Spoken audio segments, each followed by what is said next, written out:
Vous entrez dans un monde où l'impossible devient réalité.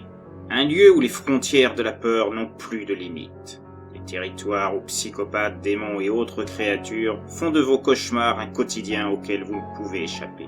Ce monde, je l'ai créé rien que pour vous. Entrez et venez affronter avec moi ce qu'il y a au-delà du portail, des histoires de l'autre monde.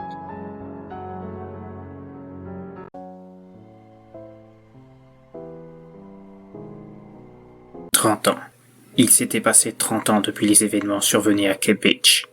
Depuis que Krista et son peuple ont soumis à leur volonté toute la population de cette petite ville côtière sans histoire. Il a fallu l'amour immodéré d'un homme pour une sirène pour faire basculer ses habitants dans l'horreur la plus totale. Au départ, c'était une belle histoire entre une créature qu'on pensait imaginer par des conteurs remplis de rêves et un passionné de plongée sous-marine. Ça a commencé par une relation hors norme, où l'un découvrait l'autre. Deux cultures se mélangeant, deux visions fusionnant ensemble. Ça aurait pu continuer jusqu'à voir un final tel qu'on en voit dans les films romantiques.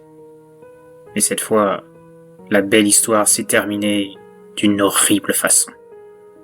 Cette fois, le héros et l'héroïne n'ont pas fini ensemble au gré d'une musique douce, attendant un avenir plein de promesses et d'espoir. Non, en cours de route, cette belle histoire a bifurqué vers autre chose. Krista avait un plan bien défini en conquérant le cœur de cet humain, et des mœurs très particuliers. Si au départ l'homme a tenté de fermer les yeux sur les actions de sa bien-aimée, son esprit étant fermé à la réalité des faits perpétrés par elle, il a dû se rendre à l'évidence au bout d'un moment. Il avait été berné de la pire des façons. Au fur et à mesure, Krista, sa belle sirène, s'est révélée être très différente de ce que les contes de marins racontaient sur son espèce. Mangeuse de chair, meurtrière, suivant une stratégie bien définie à l'avance pour sauver son peuple de l'annihilation, pris de celle de l'être humain.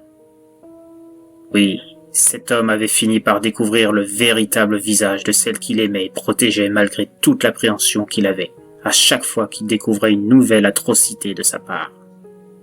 À trop fermer les yeux, il a fini par laisser faire une invasion en bonne et due forme.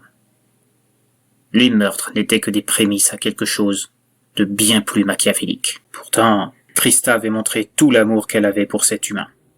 Au départ, victime innocente et choisie au hasard, malheureuse proie ayant eu le malheur de tomber dans son piège mis en place avec la complicité des autres membres de sa race. Elle avait prouvé qu'elle avait fini par l'aimer véritablement et comptait l'épargner une fois son plan achevé. Comme souvent, il y a eu un petit grain de sable dans l'engrenage. Un ancien amour qui a déclenché la fureur de cette belle sirène, dont la jalousie était au moins aussi terrible que son appétit vorace. Et la belle histoire est devenue tragédie. Mais pas comme chez Shakespeare. Ici, les deux amants ne se sont pas retrouvés ensemble dans la mort. Non, cette fois, l'amant est mort seul, dans d'atroces souffrances, avec la bénédiction de celle qu'il pensait être la femme parfaite. Juste avant qu'elle assoie sa domination avec son peuple, cette petite ville, première étape du plan de ces anciens habitants de la mythique Atlantis. Elle aussi avait révélé une histoire bien différente de ce qu'on avait écrit Platon. Cette Atlantis-là avait montré un visage guère différent de ces factions scientifiques et militaires de la race humaine. Avec son roi, désirant toujours plus aller vers l'avant, au détriment des castes inférieures de son peuple, ses expériences ayant mené à une révolte, puis l'anéantissement de ce qui avait sans doute été l'une des plus grandes civilisations de la Terre. Devenus parias, fuyant les leurs, en proie aux conséquences scientifiques de leurs actes, ils avaient fini par succomber à leurs plus bas instincts, réduits à choisir ceux et celles qui devraient servir de sacrifice pour permettre de survivre aux autres. Jusqu'à ce que Krista, car c'était bien elle l'instigatrice de ce plan, en vienne à proposer au roi, son père, le moyen de remédier à leur presque inévitable extinction. Avec le temps, Krista est devenue l'héroïne de son clan, celle qui a permis d'éviter le pire pour eux.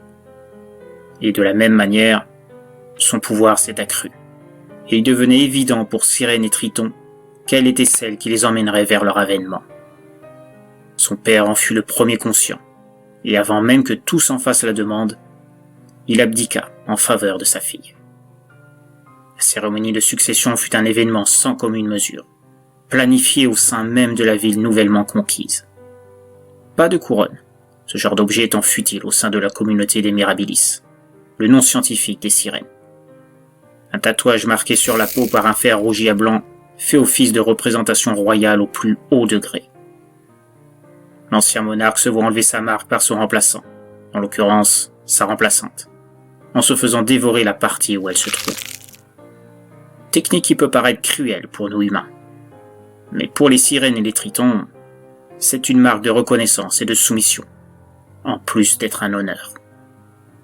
D'autant que c'était la toute première fois qu'une reine prenait place en haut de la hiérarchie, donnant une aura encore plus importante à Krista. Je suis tellement fier de toi, ma fille. Tu fais honneur à notre espèce.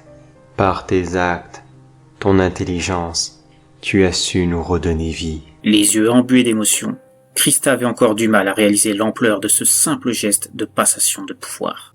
Merci, père. Mais ce jour, je le dois aussi à vous. C'est vous qui m'avez appris à devenir ce que je suis. Vous qui m'avez rendue forte. Vous enfin qui m'avez menée à ce jour. Je n'aurai jamais assez de mots pour vous remercier.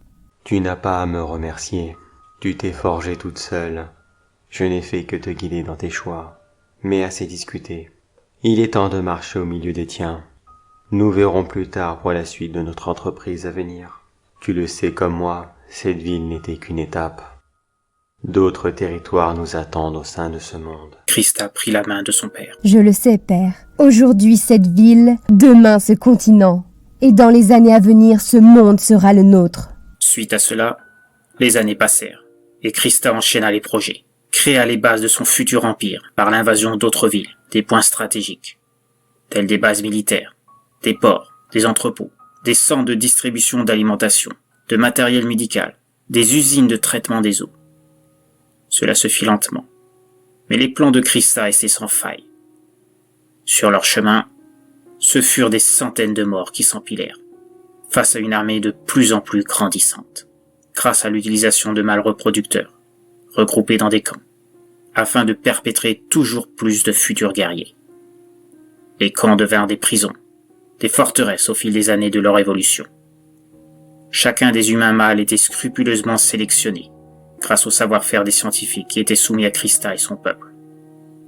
Les hommes stériles, sans aucune utilité, étaient transformés en paquets de viande, destinés à la consommation des sirènes et des tritons.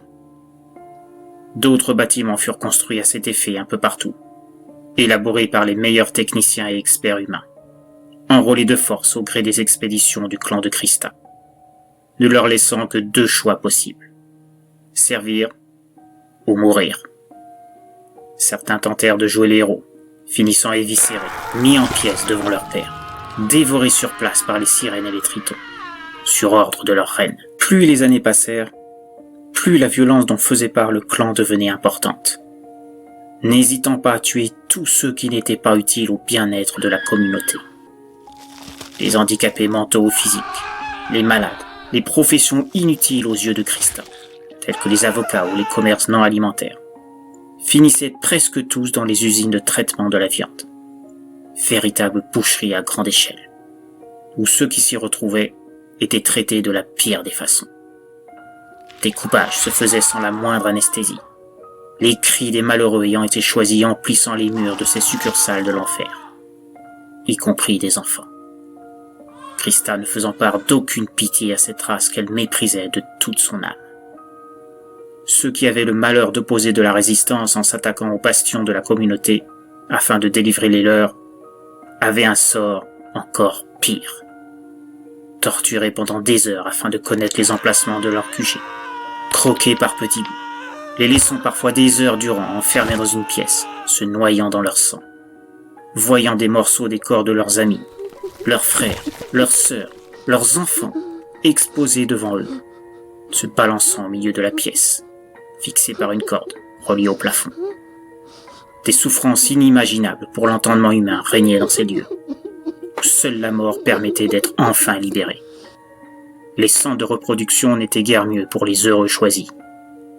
Chacun des hommes sélectionnés était parqué dans des cellules sommaires, sans le moindre confort, à l'exception de certains privilégiés, dont la teneur en spermatozoïdes leur donnait accès à des appartements plus luxueux, où ils bénéficiaient d'un traitement à la hauteur de ce que leur corps pouvait offrir. Des reproducteurs qui pouvaient assurer plusieurs coïts dans une même journée, sans montrer de signe de fatigue, avaient également droit à ces faveurs. Mais gare à eux si leur corps ne suivait pas le traitement inhumain infligé par le système de Christa.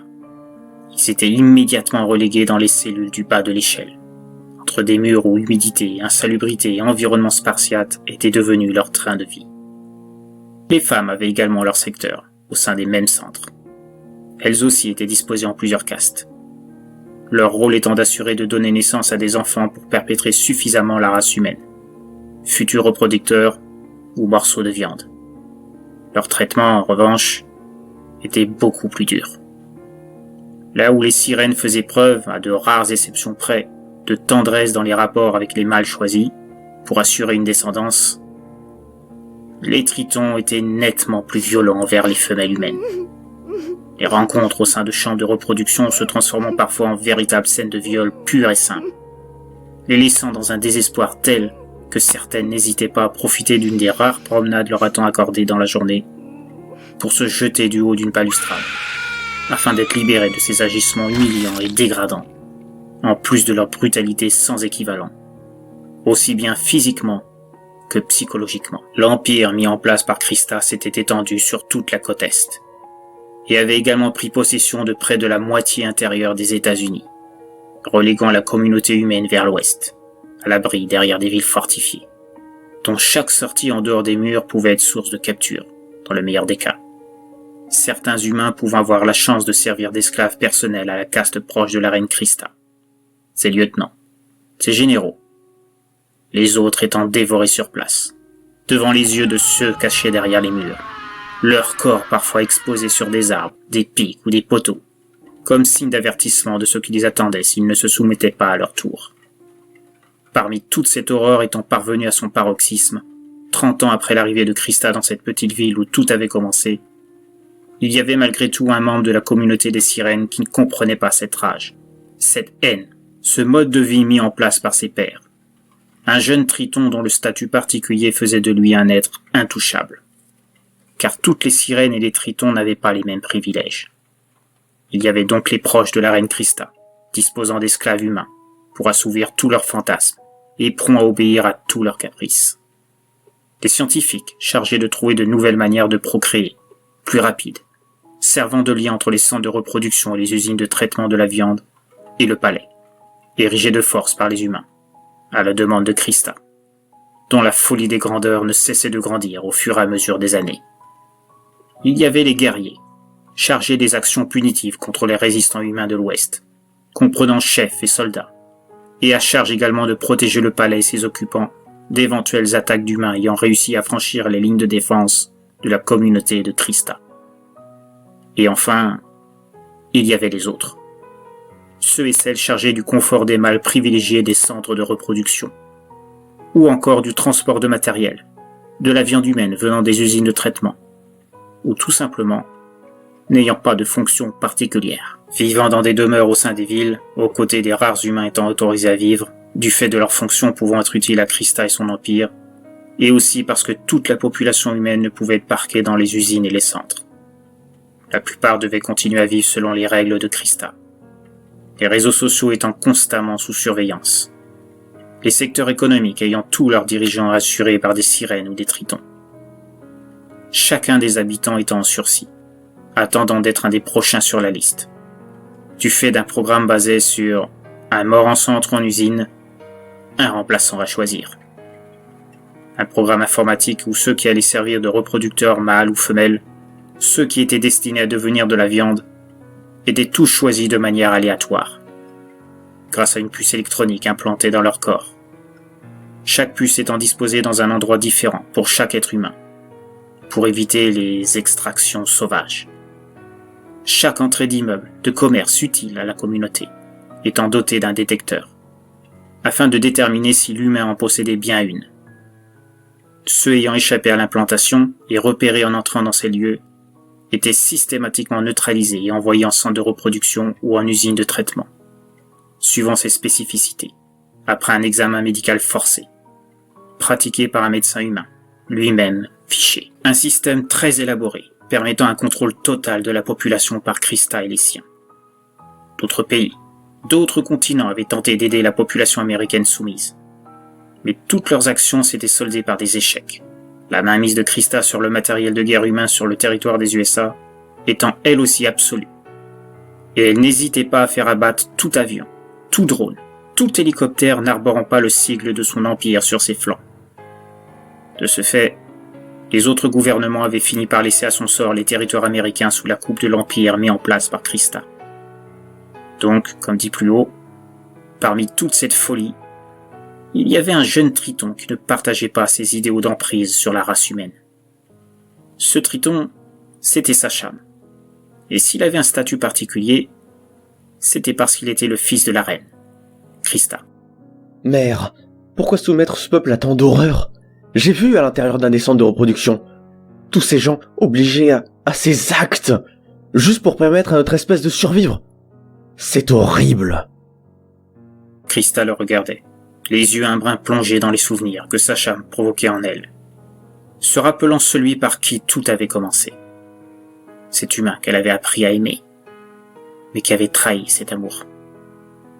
Voyant son fils devant elle, elle était partagée entre la tristesse de cet amour perdu et la colère de l'acte qu'il avait commis, l'ayant conduit à le laisser mourir. Sacham, tu dois comprendre qu'il y a 30 ans, notre espèce était au bord de l'extinction. Ce plan pour prendre le dessus sur l'être humain, c'était la seule alternative que nous avions pour survivre. Sacham baissait les yeux. Je le sais bien, mère. Tu m'as dit ça des dizaines de fois. Mais c'était il y a 30 ans. Ne serait-ce pas le temps, aujourd'hui, d'alléger certaines lois? De permettre plus de liberté aux humains? Ce que nous leur faisons subir est monstrueux. En voyant ça, j'ai parfois honte d'appartenir à notre espèce. À ces mots, Christa fronça les sourcils et montra sa colère. Je te défends de dire ça. Notre race est la plus évoluée qui soit. Contrairement aux humains, nous ne détruisons pas inutilement ce qui nous entoure. Nous ne nous détruisons pas entre nous. Chacun d'entre nous est solidaire l'un de l'autre, jusqu'à la mort. Je comprends ton ressentiment. Tout comme je comprends l'utilité des usines de traitement de viande humaine, sans quoi nous ne pourrions pas vivre. Mais là encore, nos scientifiques, aidés par des humains qui plus est, ont réussi la prouesse de réduire considérablement notre dépendance à l'eau de mer. De simples bassins de rétention, composés d'eau issue des rivières, nous est suffisant pour nous hydrater de manière régulière. Ne pourrait-il pas étudier un moyen de nous nourrir autrement que par des humains? Christa le regardait à nouveau. En l'entendant, elle avait vraiment l'impression d'écouter le père de celui-ci. Le même ressentiment pour l'autre. Les mêmes questions. Sacham était vraiment à part dans la communauté. Et cela l'inquiétait parfois. Elle savait que jamais il ne trahirait à sa cause, ni la communauté. Mais elle avait peur que ces idéaux stupides ne finissent par germer chez d'autres que lui, parmi leurs pairs. Ça suffit, Sacham. Ça fait des centaines d'années que notre peuple vit en se nourrissant d'humains. Ça fait partie de nous. Quant aux reproducteurs, ils sont nécessaires à notre survie. Je me moque de la façon dont ils sont traités. Ce ne sont que des morceaux de viande en sursis. Un jour, tu comprendras que l'humain n'est pas la créature que tu idéalises tant et qu'il ne mérite même pas ta compassion. Tu dis cela à cause de père, parce qu'il t'a trahi? Cette fois, Christa ne put retenir sa colère. Comment oses-tu me dire ça? Tu ignores ce qui s'est vraiment passé entre lui et moi. Ce qu'il m'a fait subir. La haine qu'il m'a obligé à faire sortir. Je ne voulais pas lui faire subir son sort. Mais il ne m'a pas laissé le choix. Christa tentait tant bien que mal de retenir ses émotions à l'évocation du père de Sacham. Cet humain qui avait été la clé de voûte de son empire, tel qu'il l'est aujourd'hui. Leur échange fut soudain interrompu par l'annonce de l'arrivée de Dolores, océanographe et spécialiste de la technologie de l'eau, à l'origine des travaux ayant conduit à l'acclimatation des sirènes et des tritons à l'eau douce des rivières, en lieu et place de l'eau salée. Laisse-moi Sacham maintenant. Je dois discuter de certaines avancées avec Dolores. On reparlera de ça une autre fois. Baissant les yeux, Sacham s'exécuta, pendant que Dolores entra dans la salle où siégeait sa mère. La même Dolores qui était à l'origine de son ressentiment sur la condition humaine. Pourrait-il un jour avouer sa relation avec cette dernière à sa mère? Il en doutait fortement au vu de leur discussion d'il y avait à peine quelques minutes. Comment pourrait-elle comprendre cet amour qui s'était noué entre eux, au fur et à mesure de ses visites au palais? Non, pour l'instant, mieux valait qu'il cache cela à sa mère. Tout en se dirigeant vers la sortie, croisa Dolores, tentant du mieux qu'il pouvait de masquer le trouble que celle-ci provoquait en lui. Puis, alors que leurs corps se frôlèrent, Dolores lui murmura son attention, tout en faisant attention à ce que Krista ne s'en aperçoive pas. Je te retrouve plus tard, près du bassin du secteur nord.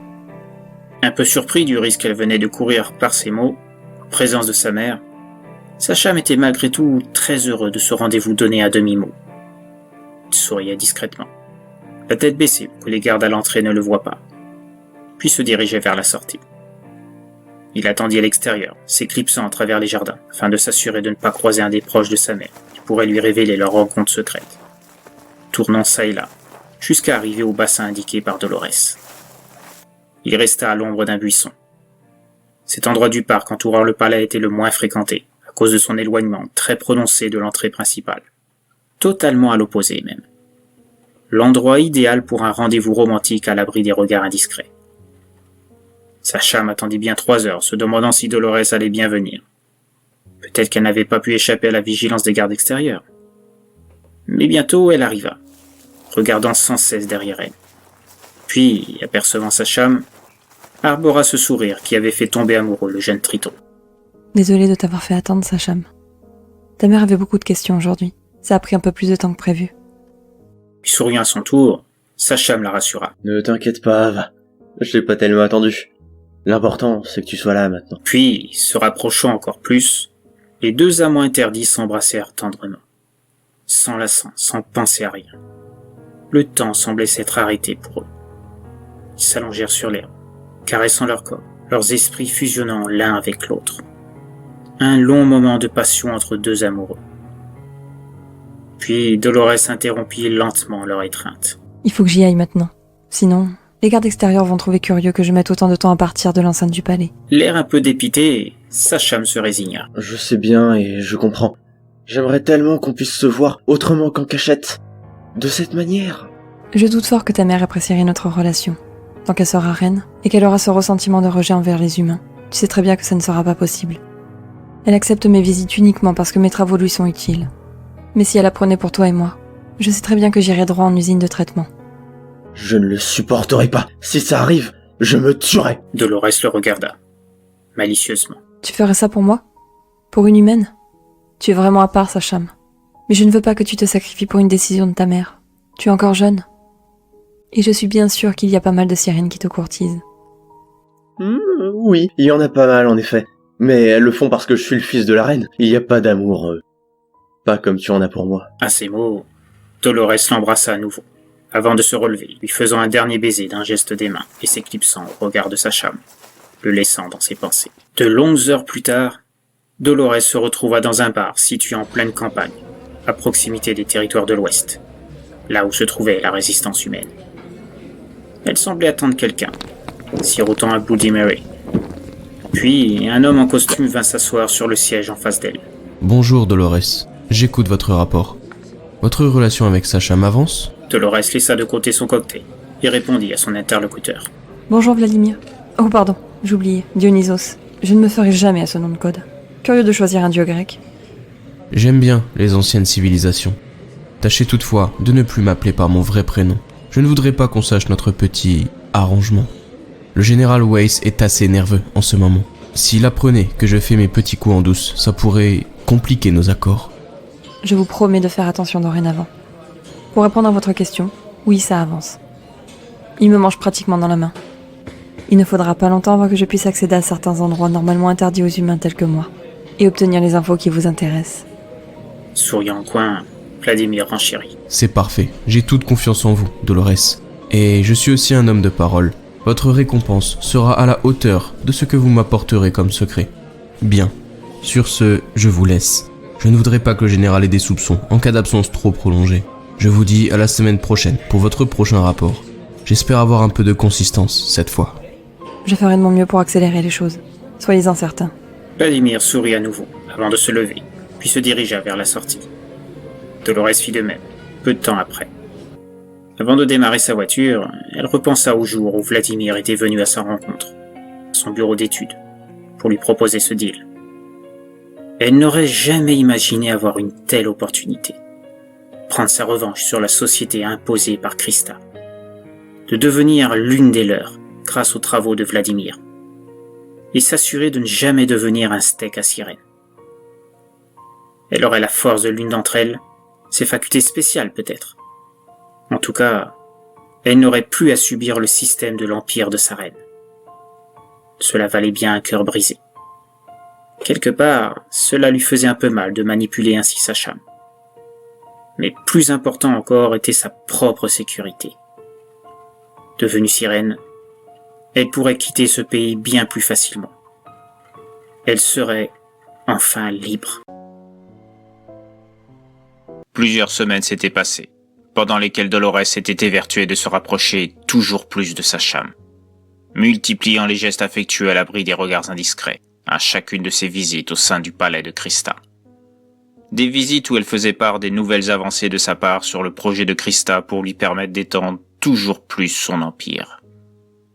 Un projet qui devait passer par la perte totale de la dépendance des sirènes et tritons, de l'élément qui les différenciait de l'homme, à savoir le besoin de plonger leur corps régulièrement dans un bassin d'eau, afin de réhydrater ce dernier.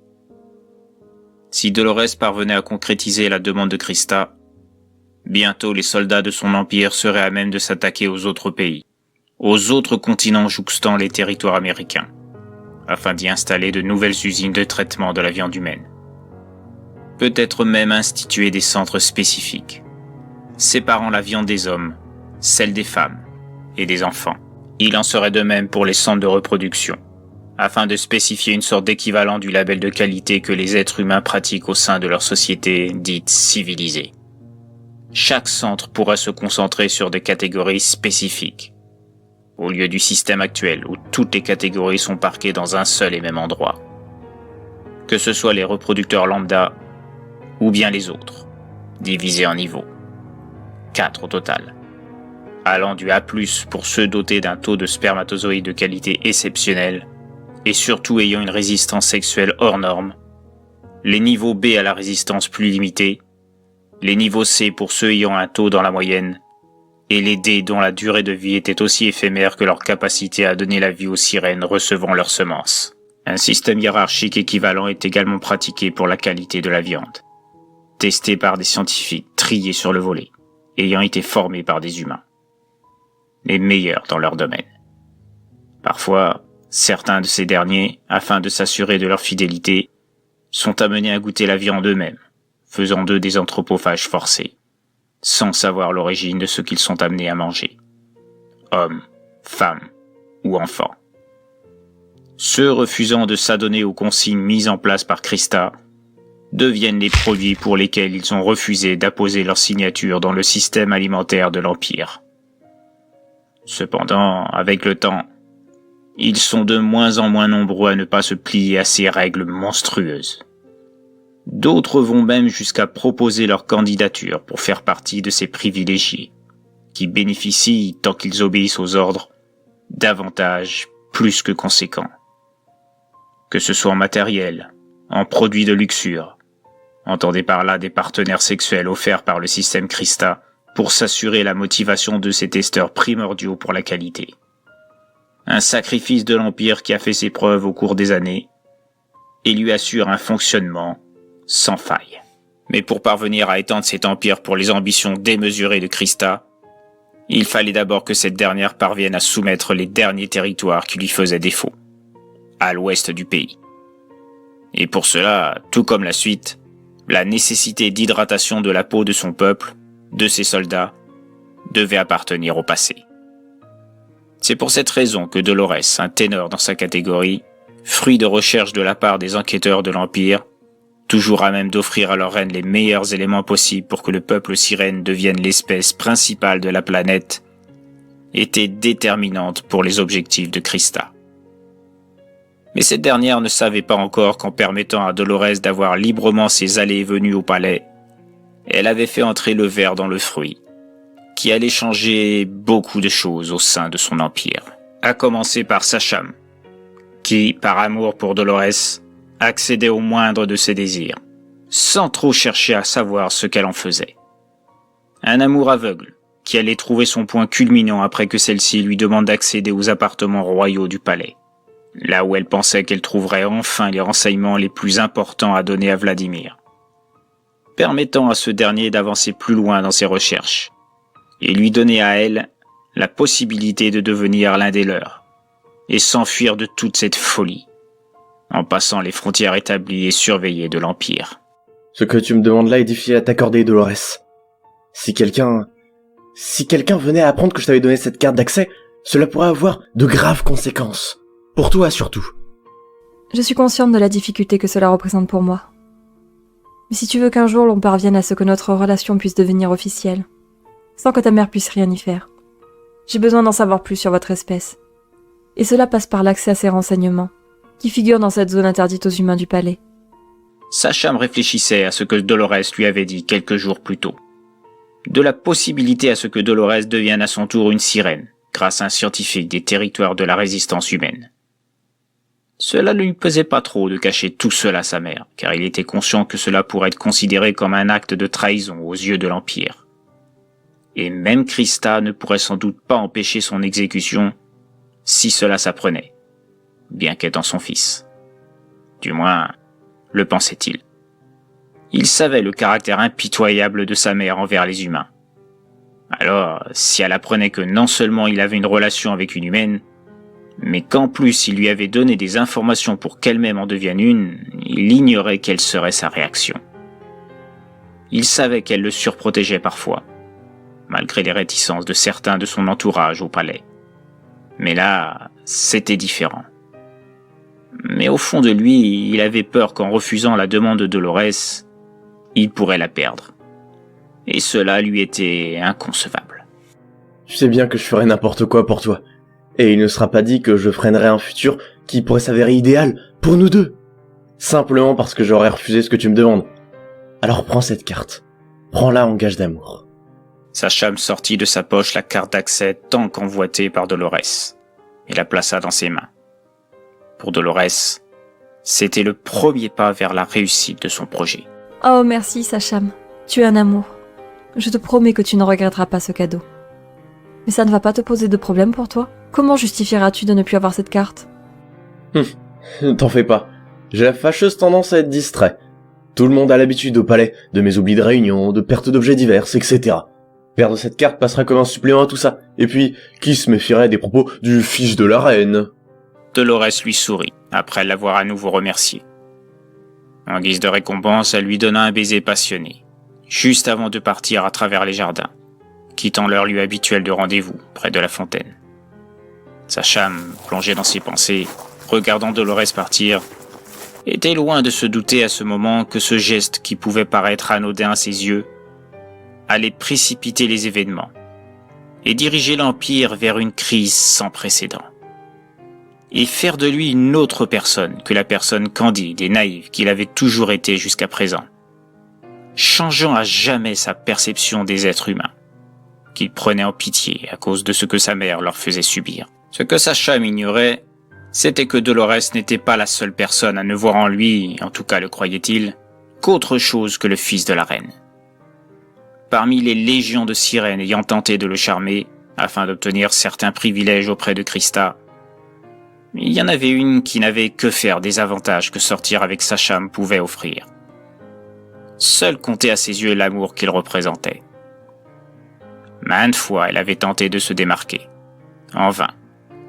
Au fil du temps, en voyant le sourire qu'arborait Sacham parfois en revenant du parc, elle s'était mise à douter que le fils de Krista voyait quelqu'un en secret.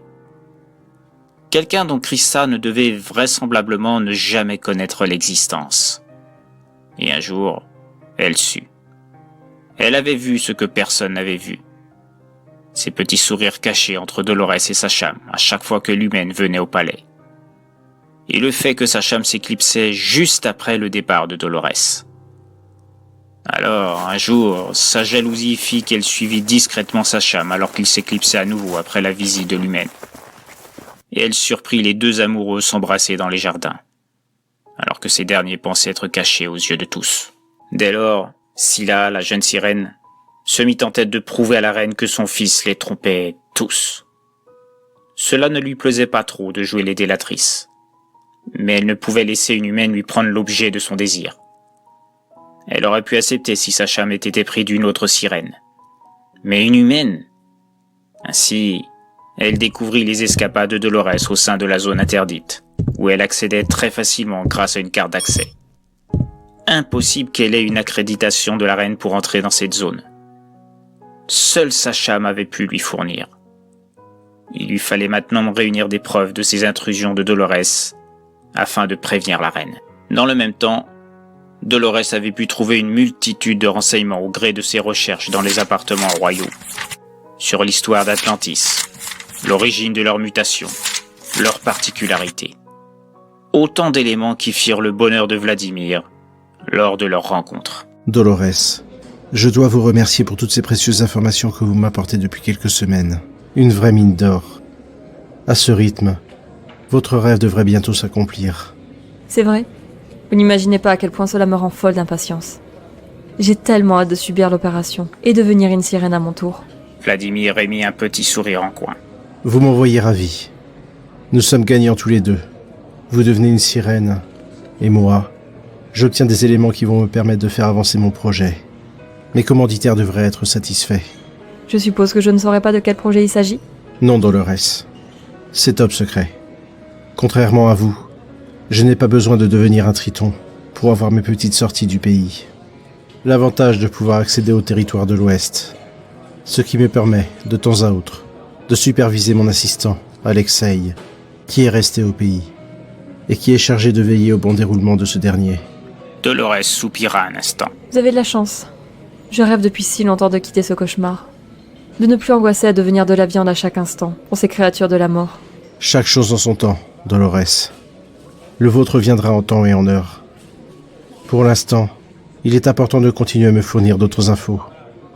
Sacham ne se doute de rien sur vos intentions? Non, ne vous en faites pas. C'est un amour de naïveté. À se demander s'il est vraiment le fils de Krista. Totalement différent de celle-ci. Faisant mine de se lever, Vladimir reprit en même temps. Parfait. Je dois partir maintenant. Le général Weiss me croit parti pour chercher du matériel scientifique. Une absence trop prolongée pourrait lui paraître suspecte. À bientôt, Dolores. Dolores lui répondit d'un geste de la main, avant, elle aussi, de quitter le bar où il s'était donné rendez-vous. Plus tard, Vladimir revint aux fortifications qui représentaient le dernier bastion américain. Il souriait en les regardant. Cela lui faisait penser à un de ses films préférés, Fort Alamo. Il espérait juste que cela ne se finirait pas comme dans ce dernier. Il avait pris le chemin habituel pour tromper les éventuels espions de l'Empire. Un chemin bien rodé, qui passait par les bois alentours. Une vraie aubaine, ces bois. Mais connaissant les talents de tacticien du général Weiss, grand Manitou de la résistance humaine, le choix d'avoir établi ces fortifications à cet endroit avait sûrement dû être calculé. Ce n'était sûrement pas un hasard. À peine était-il entré au sein des murs qu'il fut appelé par un soldat lui indiquant que le général Weiss le demandait. C'était curieux. Weiss aurait-il eu vent de la réalité de ses sorties? Quoi qu'il en soit, Vladimir avait déjà songé à une telle éventualité, et il s'y était préparé. Si Weiss était un dirigeant hors pair doublé d'un grand tacticien, lui avait l'art de la manipulation. Il l'avait déjà démontré lors de sa dernière visite au pays, juste avant qu'il se rende aux USA, après avoir appris par les journaux cette invasion de sirènes. Un voyage qu'il avait préparé de longue haleine, réunissant info sur info afin de tout prévoir. La manière d'entrer en Amérique sans se faire remarquer, tout en étudiant comment en sortir à l'aide des résistants. Il se souvenait de la première fois où il avait rencontré le général Weiss. Tout le monde semblait craindre ce 4 étoiles. Un homme charismatique, froid, semblant ne montrer aucune compassion pour les autres, si ce n'était pour lui-même. Alors, le fait qu'un petit scientifique russe sorti d'on ne sait où et parvenu à déjouer la vigilance de l'ennemi, ça l'avait intrigué, enfin militaire qu'il était. Vladimir et lui avaient longuement discuté. Ils étaient parvenus à un accord. Weiss lui donnerait les moyens de sortir discrètement pour obtenir le matériel qu'il avait besoin pour étudier les quelques spécimens tritons qu'ils avaient au sein de leur rang, enfermés dans les sous-sols de la base qui servait d'avant-poste, juste derrière les murs qui représentaient la frontière entre l'Empire de Krista et les derniers humains libres. L'objectif étant de trouver leurs failles, voire d'obtenir des aveux sur les lignes de défense des centres de reproduction et des usines de traitement par voie scientifique. Les méthodes habituelles militaires ne donnant pas de résultats probants du fait de la résistance à la torture des Tritons. Weiss était plutôt sceptique au départ, et surtout, il ne voyait pas une grande différence entre ces méthodes et celles de Vladimir. Les 3 Tritons dont il disposait pour ses études étaient en proie à des souffrances durables. Électrification, extraction de morceaux de côte, de peau, de chair, soumission à des chaleurs extrêmes, suivies de froid intense, torture psychologique en leur montrant des vidéos où leur père était dépecé, découpé sur place lors d'actions militaires. Des horreurs que Weiss n'aurait pu tolérer en temps normal sur des êtres humains. Mais là, c'était différent. Ces monstres n'avaient rien d'humain. Et ils n'éprouvaient pas de remords à leur traitement. Mais il devait avouer que parfois les méthodes de Vladimir ressemblaient fortement à celles employées par l'Inquisition espagnole pour la chasse aux sorcières. Néanmoins, les méthodes s'avérèrent payantes. Vladimir obtint plusieurs infos sur les centres et les usines. Là où Weiss avait échoué à user de méthodes conventionnelles, Vladimir avait réussi. Malgré tout le dégoût que certains actes avaient fait remonter en lui. Et pourtant, il en avait vu dans toute sa carrière. Mais voir des membres arrachés sans que Vladimir ne ressente le moindre sursaut d'émotion, l'observer pratiquer sciemment, totalement conscient de la torture infligée à ses patients, l'inoculation de produits tels que cyanure, acide chlorhydrique ou sulfurique dans leur corps, parfois même des poisons violents qui auraient pu tuer un humain en 1 seconde. Les Tritons résistaient bien plus longuement, c'était juste incroyable. Les sirènes, elles, étaient légèrement moins résistantes de ce qu'il avait pu voir. Mais leur capacité n'en était pas pour autant moins impressionnante. En voyant tout ça, Weiss avait fini par témoigner du respect pour Vladimir. Beaucoup de ses patients finissaient par succomber malgré tout. Et ce que les soldats recueillaient avait souvent pour effet de les faire gerber dans les recoins de l'installation scientifique que Vladimir avait érigée au fur et à mesure des semaines. Difficile d'imaginer que les corps récoltés et puis brûlés avaient été des Tritons ou des sirènes. Tel était Vladimir. Même le docteur Frankenstein ou le pire des serial killers faisait pâle figure en comparaison. Mais pour l'heure, Vladimir se rendait donc dans le bureau du général Weiss. Après que le soldat qui l'avait accompagné eut fermé la porte, Vladimir débuta la conversation. Je suis surpris de ne pas avoir été convoqué plus tôt. J'en déduis que vous avez découvert mes rencontres avec Dolores, général Weiss. Ne pouvant réfréner un petit sourire moqueur, le général Weiss rétorqua. C'est ça que j'aime chez vous. Pas de chichi, droit au but. Pourquoi tourner autour du pot, quand on peut aller directement dedans? C'est une perte de temps. Et du temps, nous en avons besoin, général. Le général Weiss ria à nouveau. C'est vrai. Ce n'est pas moi qui vous dirai le contraire. Pour en revenir à Dolores, en effet, je suis au courant. Tout comme je sais que c'est une scientifique privilégiée de la cour de Christa. Pour dire la vérité, je me moque que vous la voyiez et ce que vous trafiquez avec. Je voudrais juste m'assurer que ce n'est pas contre nous et que vous n'êtes pas un espion à la solde de l'Empire. Voyons, général Weiss, si c'était le cas, vous pensez vraiment que j'aurais torturé mes alliés tel que je l'ai fait tout ce temps? Weiss ria de nouveau. Vous marquez un point, Ilyushin. Effectivement, ça ne me paraîtrait pas logique pour une personne normale. Pour vous, j'aurais tendance à avoir des doutes, au vu du plaisir que vous procurent ces petites réjouissances. Vladimir ne répondit pas. Il savait que c'était la pure vérité. Je veux simplement que vous m'assuriez que vous êtes du bon côté, Ilyushin, et que vous ne tentez pas de me faire un coup fourré au dernier moment. Parce que s'il s'avère que vous m'avez berné, malgré vos services, je n'hésiterai pas à vous mettre au peloton d'exécution moi-même. Toujours impassible, Vladimir répondit. Je peux vous assurer que mes rencontres avec Dolores vont dans le sens des humains. Simplement, je ne pouvais prendre le risque d'être vu avec elle, avec un de vos hommes dans le coin. Ça aurait pu mettre ma stratégie en l'air. Le but est toujours de récolter le maximum de renseignements.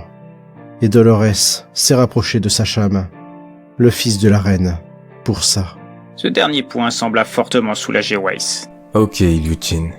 Je vous fais confiance sur ce coup. Je ne sais pas ce que vous avez promis comme bobard à Dolores, mais du moment qu'on peut avancer grâce à elle, aucun souci. Là-dessus, Weiss invita Vladimir à boire un verre de whisky avec lui. Et ils discutèrent d'autres points de stratégie sur leurs actions futures, dont la ligne de mire était le palais royal. Une discussion qui se finit jusqu'en début de soirée. Après quoi, Vladimir prit congé et repartit pour ses expériences dans son labo fourni par le général. Dans le même temps, il avait hâte d'obtenir ce dont il avait besoin pour le projet Crystal Soldier, une fois rentré en Russie. Il espérait qu'Alexei s'en tirait bien avec Victor. Comprendre la manière de fonctionner de ce dernier était essentiel. S'il tardait trop et n'avait pas de résultats substantiels, il devrait rendre des comptes à ses commanditaires. Et ceux-ci, Vladimir les craignait bien plus que le général Weiss. Contrairement à lui, leur pouvoir politique était capable de le faire disparaître comme s'il n'avait jamais existé sur Terre. Tel était leur pouvoir. Et leur objectif du projet Crystal Soldier était à la fois le plus excitant et le plus angoissant qu'il n'ait jamais connu. Il n'avait pas le droit à l'erreur. Et son action, ici aux USA, était absolument primordiale pour parvenir au meilleur des résultats. 2 jours plus tard, Dolores fut demandée au palais pour une affaire de la plus haute importance concernant la perte de dépendance en eau, cœur du projet demandé par Krista à son encontre, selon le messager chargé d'accompagner Dolores au palais. Elle se demandait ce que cela pouvait être, vu qu'elle et Krista en avaient déjà débattu il y avait à peine quelques jours. Cette question occupa tellement son esprit qu'à aucun moment elle n'eut le moindre doute sur l'éventualité d'un piège posé par la reine des sirènes, et accepta de suivre le messager jusqu'au palais. Une fois sur place, elle se fit introduire auprès de la reine. À ses côtés, il y avait une sirène qu'elle n'avait jamais vue auparavant. Elle qui se targuait de connaître toutes les favorites et l'entourage de la reine, elle se demandait ce que signifiait sa présence. Et de l'autre côté, il y avait Sacham. Elle aurait voulu lui envoyer un sourire, mais face à Krista, cela aurait été de la folie pure. Cette dernière prit la parole. Dolores, sais-tu la vraie raison qui m'a amené à te convoquer aujourd'hui? Krista avait son air des mauvais jours, et Dolores commença à se dire qu'elle n'était sûrement pas ici pour parler du projet. Quelqu'un aurait-il découvert sa liaison avec Sacham? Possible. Elle avait toujours pris grand soin d'être le plus discrète possible. Et Sacham n'aurait jamais eu le cran d'en parler à sa mère. Elle rétorqua timidement. Non, ma reine. Je l'ignore. Je ne comprends pas. Ai-je fait quelque chose de mal? À ces mots, Krista explosa. Quelque chose de mal? Tu te moques de ta reine par-dessus le marché? Réfléchis, es-tu vraiment sûr de ne pas savoir pourquoi tu es là? De ta réponse dépendra ma magnanimité envers toi. Dolores commença à voir la peur monter en elle. Au vu de la réaction de Krista, il semblait évident qu'elle était au courant. Afin de tenter d'obtenir sa clémence, elle tenta de bafouiller des excuses. Je suis désolée, ma reine. Je sais que je n'aurais pas dû, mais j'aime votre fils. Je n'y peux rien. Sur ces mots, ce fut au tour d'un Sacham qu'elle ne connaissait pas qui prit la parole. Tu m'aimes, vraiment, au point de me demander d'avoir accès à la zone interdite, de mentir sur tes intentions, et de donner des informations à un membre de la résistance, alors que tu m'avais certifié que c'était un scientifique dévoué à l'Empire. Dolores en eut le souffle coupé. Jamais Sacham ne s'était adressé à elle sur un ton aussi dur, aussi froid. Et comment pouvait-il être au courant pour le lien de Vladimir avec la résistance? Puis, Krista reprit. Tu te demandes comment nous le savons, je suppose. C'est grâce à Scylla, ici présente. Elle s'est rendue compte de tes escapades auprès de mon fils. Elle m'en a parlé. Je t'ai fait surveiller discrètement. Puis nous avons découvert tes visites dans mes appartements. Nous avons vu que tu avais pris des photos de documents sur l'histoire de notre peuple. Un de mes hommes t'a suivi à l'extérieur et m'a rapporté tes rencontres avec un homme près des territoires de la Résistance. Il n'a pas pu l'identifier, mais il a vu que tu lui avais fourni des documents. Après avoir donné sa description à un des espions surveillant les alentours des territoires de la Résistance, ce dernier a reconnu en lui un homme ayant ses entrées au sein de la forteresse de la Résistance humaine. Qu'as-tu à répondre à ça? Dolores était au bord des larmes. Elle savait déjà que son rêve de fuir l'Empire venait de partir en fumée. Tout était perdu. En dernier recours, Elle tenta d'implorer Christa. C'est vrai. Je me suis laissée soudoyer par cet homme, qui m'a promis de faire de moi une sirène, afin que mon amour pour Sacham puisse devenir une réalité. Montrant une colère non dissimulée, Sacham commença à descendre vers Dolores. Tu mens encore! Tu m'as toujours menti, en fait! Comment as-tu osé jouer avec mes sentiments? Je te faisais confiance, je t'aimais vraiment! Et tu viens de détruire tout cet amour par tes mensonges! Sacham, je t'en prie, pardonne-moi. Je voulais juste qu'on soit pareils tous les deux. Pareil? Nous ne sommes pas pareils. Je dois avouer qu'au départ, c'est cette différence que j'ai aimée chez toi. Mais tu m'as trahi. Jamais je ne pourrais te pardonner. Ma mère avait raison. Vous, les humains, vous êtes tous les mêmes. Le mensonge fait partie de votre nature. Sacham était maintenant devant Dolores, qui pleurait plus belle. Mais maintenant, je dois te remercier, en fait. Tu m'as ouvert les yeux sur votre race. Je sais que je ne devrais plus attendre quoi que ce soit de l'un des vôtres. Je sais maintenant que vous méritez votre sort. Vous n'êtes que des tas de viande en devenir. Tout juste bon à avoir l'honneur de nous féconder pour pérenniser notre race. Dolores leva son visage en larmes vers Sacham. Sacham, je t'en prie. Je sais que j'ai fait une énorme erreur. Pardonne-moi. Sacham se mit à rire. Te pardonner. Je vais faire bien mieux que ça. Tu sembles souffrir apparemment. Alors, pour reprendre les mots de ma mère, la reine Christa, je vais faire preuve de magnanimité à ton égard pour que tu ne souffres plus jamais. Là-dessus, Sacham se transforma, prenant son aspect véritable, celui d'un triton du clan de Christa. Ses bras et ses jambes gonflèrent, faisant éclater les tissus des habits qu'il portait. Des griffes parèrent ses mains qui s'allongèrent. Son visage se para de yeux où la colère prenait forme, d'une ampleur inimaginable. Il prit la tête de Dolores entre ses mains, qui hurlait de terreur. Et d'un geste, il compressa cette dernière à un tel point qu'il la fit exploser, la réduisant à un tas de bouillie se déversant sur le sol du palais. Puis, d'un geste du pied, empli de dédain comme s'il touchait à un tas d'immondices, il fit basculer le reste du corps au milieu de morceaux de chair et de sang, ce dernier s'écoulant vers les autres tritons et sirènes ayant assisté à la scène. Puis, Sacham s'adressa à ces derniers. Vous qui êtes tous ici, régalez-vous, je vous offre son corps indigne à votre appétit. C'est moi, votre prince, qui vous l'ordonne. Au même moment, Christa prit la parole. Non, ce n'est plus votre prince. Désormais, Sacham devient officiellement votre roi.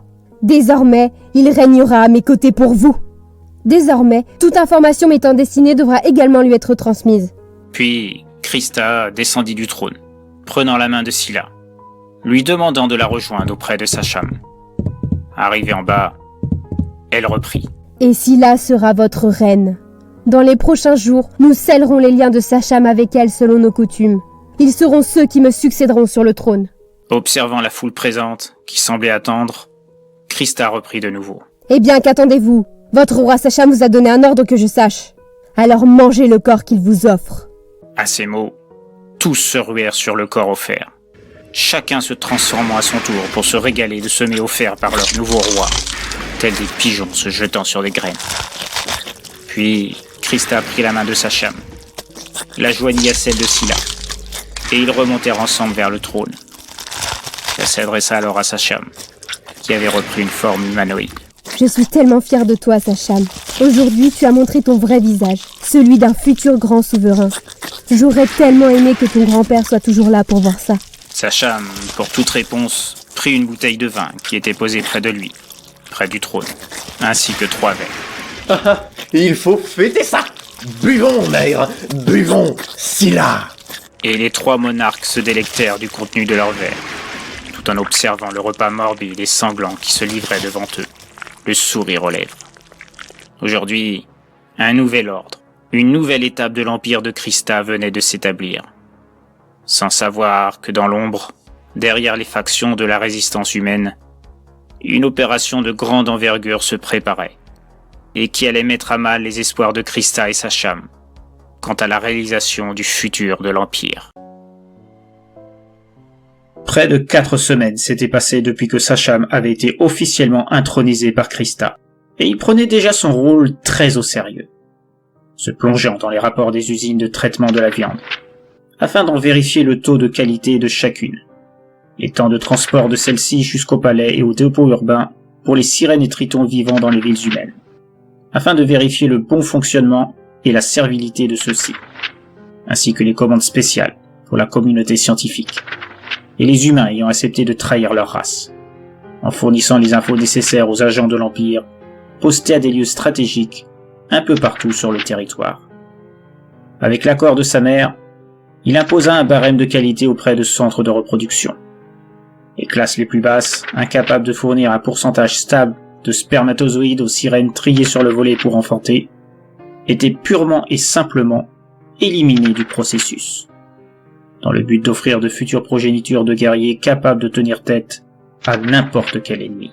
Car même si les pays et continents extérieurs à l'Empire s'étaient toujours tenus en statu quo depuis que sa mère avait montré la puissance de son peuple, il subsistait un doute à ce que ceux-ci n'établissent pas dans l'ombre un plan pour mettre fin au règne de l'Empire sur le territoire américain.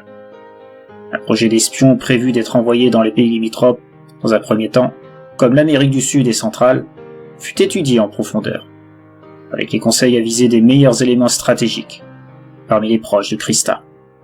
Plus les jours passaient, plus l'ambition démesurée de Sacham surpassait celle de Christa, voyant l'expansion de l'Empire à un niveau bien plus haut que sa mère. Pour Sacham, sa mère avait été trop conciliante ces dernières années, pour ne pas dire laxiste, concernant ces dangers potentiels qu'était la partie extérieure de l'Empire.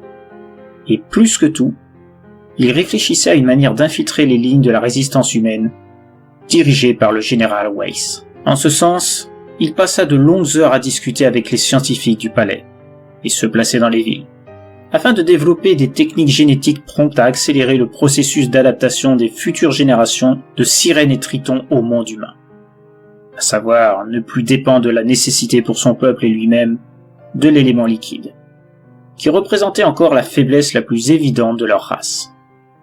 Sacham était passé du rang de fils désinvolte, vu comme un enfant gâté, à celui de monarque incontesté, respecté par tous.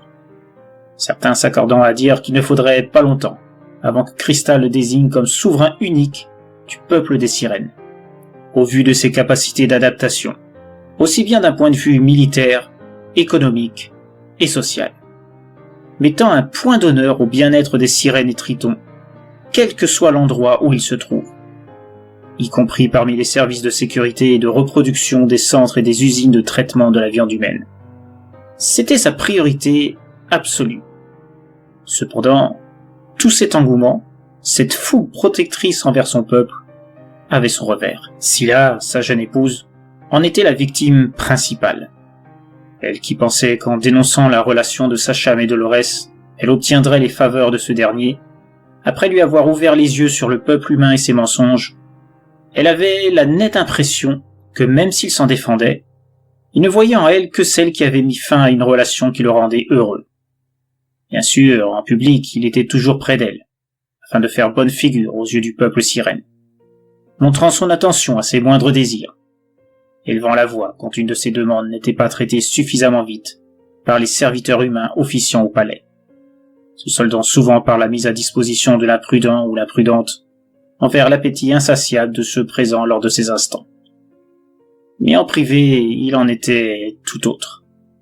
Scylla ne passait qu'au second, voire au troisième plan, des priorités de Sacham lorsqu'ils se trouvaient seuls dans leur appartement.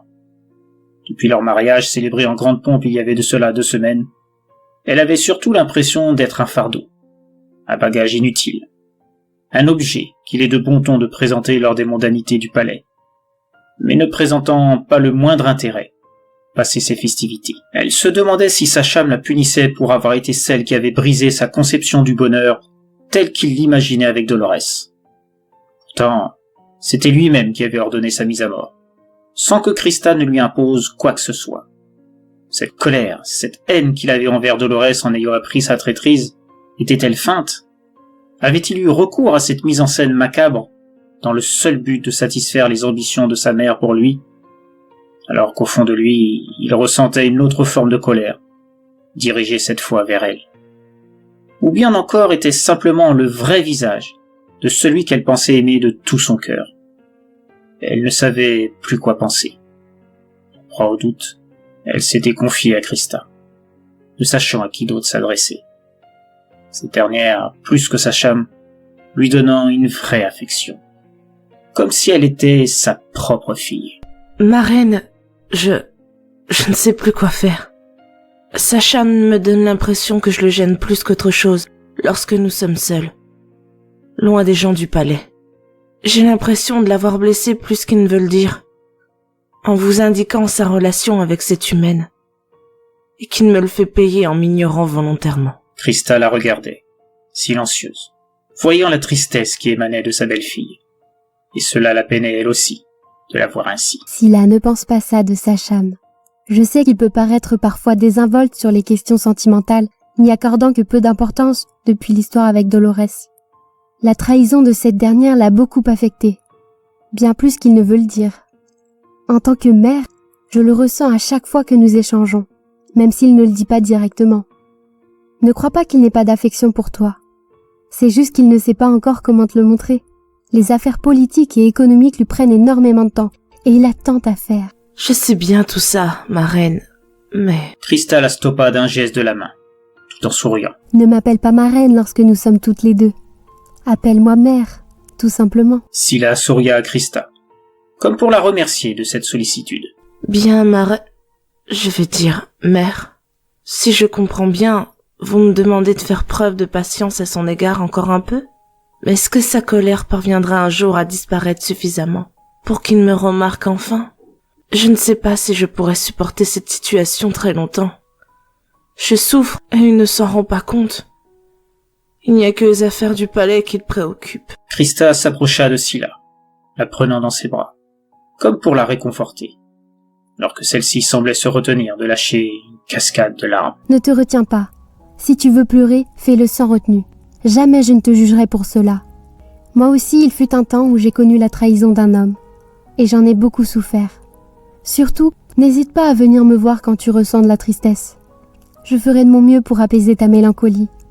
Tu es ma fille désormais, ne l'oublie jamais, et je serai toujours là pour te protéger, même contre Sacham. Scylla regarda un instant Christa. Elle ne voyait plus en elle sa reine, celle à qui elle devait obéissance par-dessus tout. Elle voyait une mère, celle qu'elle n'avait jamais connue, étant le fruit, comme la grande majorité du peuple sirène, d'une union forcée dans un centre de reproduction. Quant à son père humain, elle savait qu'il avait vraisemblablement été réduit à un morceau de viande depuis longtemps, une fois épuisé ses capacités à donner la vie. Les enfants nés dans ces centres étaient élevés et éduqués par des nourrices au sein d'institutions spécialisées, sans connaître l'identité de leurs parents, sans même une photo ou quelque objet ou souvenir de ceux-ci, pas même une mèche de cheveux. Pourtant, les mères sirènes avaient la possibilité de demander à voir leur progéniture, selon le protocole mis en place par Christa, dès la création des centres de reproduction. Mais très peu en faisaient la demande, sans doute pour ne pas perturber la bonne marche pour en faire de futurs soldats de l'Empire, des scientifiques en devenir, des agents d'infiltration ou d'autres mères officiant dans les mêmes centres, comme leur propre mère l'avait été avant elle. C'était un peu la face cachée du faux bonheur de l'Empire mis en place par Christa, qui reposait sur une fidélité absolue de son peuple. Ceux-ci ne voyant dans ces méthodes que beaucoup jugeraient au moins aussi abjectes que celles perpétrées sur les humains servant de reproducteurs. Une dévotion totale et incompressible des sirènes et des tritons envers leur reine, persuadés que c'était la meilleure manière pour eux de permettre à leur race de subsister, et ne voyant pas toute l'absurdité et la cruauté de ce système. Seuls les proches de la famille royale ne subissaient pas ces inconvénients, pouvaient choisir leur partenaire sexuel, tout comme ils pouvaient décider de fonder une famille digne de ce nom, avec un père, une mère et des enfants, côte à côte. Quelques minutes plus tard, Sacham fit son entrée dans la salle du trône. Voyant Scylla dans les bras de sa mère, il s'interrogea. Que se passe-t-il, Scylla? Quelqu'un t'aurait donc fait du mal? Dis-moi qui est cet inconscient que je me charge de le faire punir sur le champ. Scylla, essuyant ses larmes et s'écartant doucement des bras de Christa, le rassura. Non, ne t'inquiète pas. Je suis juste un peu émotive, c'est tout. Personne ne m'a fait du mal. En tout cas, pas au sens où tu l'entends. Sacham s'approcha de sa jeune épouse, sous les yeux de sa mère, et lui adressant un mouchoir pour sécher ses larmes restantes. Sèche tes larmes, Scylla. Il est indigne pour une reine de montrer ses faiblesses. Je sais que tu es forte. Jamais tu ne dois montrer au peuple ou à qui que ce soit d'autre que tu es à leur niveau. Ils doivent voir que tu es au-dessus d'eux, que tu leur es supérieur. Comprends-tu cela? Scylla prit le mouchoir et sécha les quelques gouttes sortant de ses yeux. Oui, bien sûr, je le comprends. Je ne recommencerai plus, je le promets. Sacham fit alors un grand sourire. Bien, très bien, Scylla. Je savais que tu me comprendrais. Tu as l'étoffe d'une grande reine, et rien ne doit t'atteindre. Sans répondre, Scylla hocha de la tête, comme pour acquiescer, avant de déposer un baiser sur le coin des lèvres de Sacham. Celui-ci restait impassible, mais adressa néanmoins un sourire à cette dernière, juste avant qu'elle prenne congé, adressant un dernier regard à Krista, la remerciant de la tête pour sa compréhension. Celle-ci partie, Sacham s'installa sur le trône, côté de sa mère.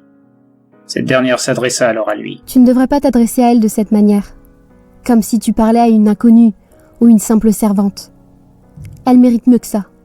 Je me demande parfois si tu l'aimes vraiment, ou si tu ne la considères que comme un animal de compagnie. Sacham sembla étonné des mots de sa mère. Que t'a-t-elle dit sur notre relation? Je l'apprécie, ne te méprends pas. Seulement, j'ai d'autres préoccupations en ce moment. Mes espions m'ont tenu au courant de mouvements du côté de la résistance humaine. Et cela me semble un peu plus important que ces vulgaires pleurnicheries inutiles. Ce n'est pas à toi que j'apprendrai que le rôle d'un monarque impose certaines priorités. Et cela n'en fait pas partie à tes yeux? C'est bien cela que tu cherches à dire? Une femme aimante est moins importante qu'une stratégie militaire? Sacham baissa alors les yeux, comme conscient d'avoir été trop loin dans ses propos. Non, ce n'est pas ça. C'est juste que je ne suis pas très doué en la matière, je pense. Je me sens plus à l'aise devant un plan de bataille, des rapports scientifiques expliquant l'avancée de notre futur, que faire preuve de sentiments. J'aime Scylla, mais à ma manière. Je ne peux pas aller contre ma nature. Surtout depuis Dolores? Sacham se tut à l'énonciation du prénom de celle qui l'avait transformé. Lui et ses ressentiments vers la race humaine d'une part, mais aussi envers la jeune féminine, inconsciemment. Krista reprit. J'ai touché juste, j'ai l'impression. Tu dois absolument enlever l'image de cette traîtresse de ton esprit, et ne plus y voir que Scylla.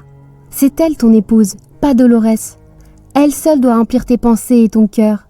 Je ne peux pas t'imposer de le faire, mais pense-y sérieusement. Cela aussi fait partie des priorités d'un souverain.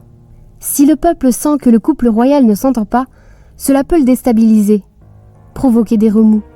Peut-être même un sentiment de ne pas être protégé suffisamment par un roi et une reine qui eux-mêmes semblent fragiles émotionnellement. Sacham releva la tête et s'adressa à sa mère. Je comprends ce que tu veux dire. Je vais faire de mon mieux pour redresser la situation. Je n'ai jamais eu l'intention de la blesser par mon attitude. Puis, reprenant, je parlerai avec elle dès ce soir, je te le promets. Mais je ne garantis pas pour autant que je pourrai changer ma nature. Ce n'est pas aussi facile que tu pourrais le penser. C'est donc à cause de moi qu'elle pleurait tout à l'heure. Krista, pour toute réponse, lui adressa un clignement des yeux. Mais avant qu'il puisse dire quelque chose, l'un des officiers entra en trombe dans la pièce, avant d'annoncer que plusieurs usines et des centres de reproduction subissaient à l'instant des attaques de groupes armés humains et demandaient l'autorisation d'envoyer des troupes de renfort. Et quelques gardes sur place n'étant pas préparés à ce type de scénario guerrier. Sacham se leva, s'excusant auprès de sa mère, et lui signifiant qu'il devait prendre congé. Désolé, mère. Mes espions ne s'étaient pas trompés. À la différence que le général Weiss a débuté ses opérations plus tôt que prévu.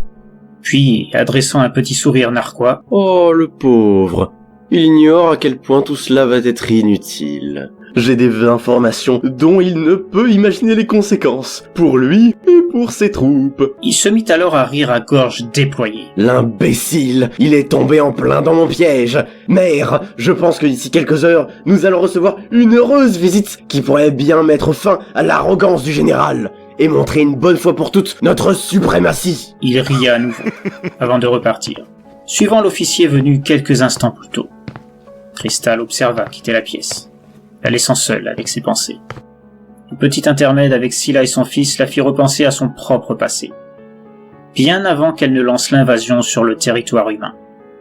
À une époque où, encore enfant, elle dut subir la séparation de ses parents, juste après la chute d'Atlantis. Une plongée dans ses souvenirs qui l'a ramené à la guerre menant ses parents face au peuple en colère, lassé des expériences menées par les scientifiques sous les ordres de son père, afin de créer une race supérieure de sirènes et de tritons. Krista n'avait qu'une centaine d'années à l'époque, un âge correspondant à une enfant de 8 ans pour un humain. Elle se souvenait de la terreur subie en entendant les explosions survenant de toutes parts dans la cité, les bâtiments s'écroulant sous le feu des armes destructrices créées par la section militaire scientifique, celle-là même à l'origine des expériences ayant mené à cette révolte sans précédent dans l'histoire d'Atlantis.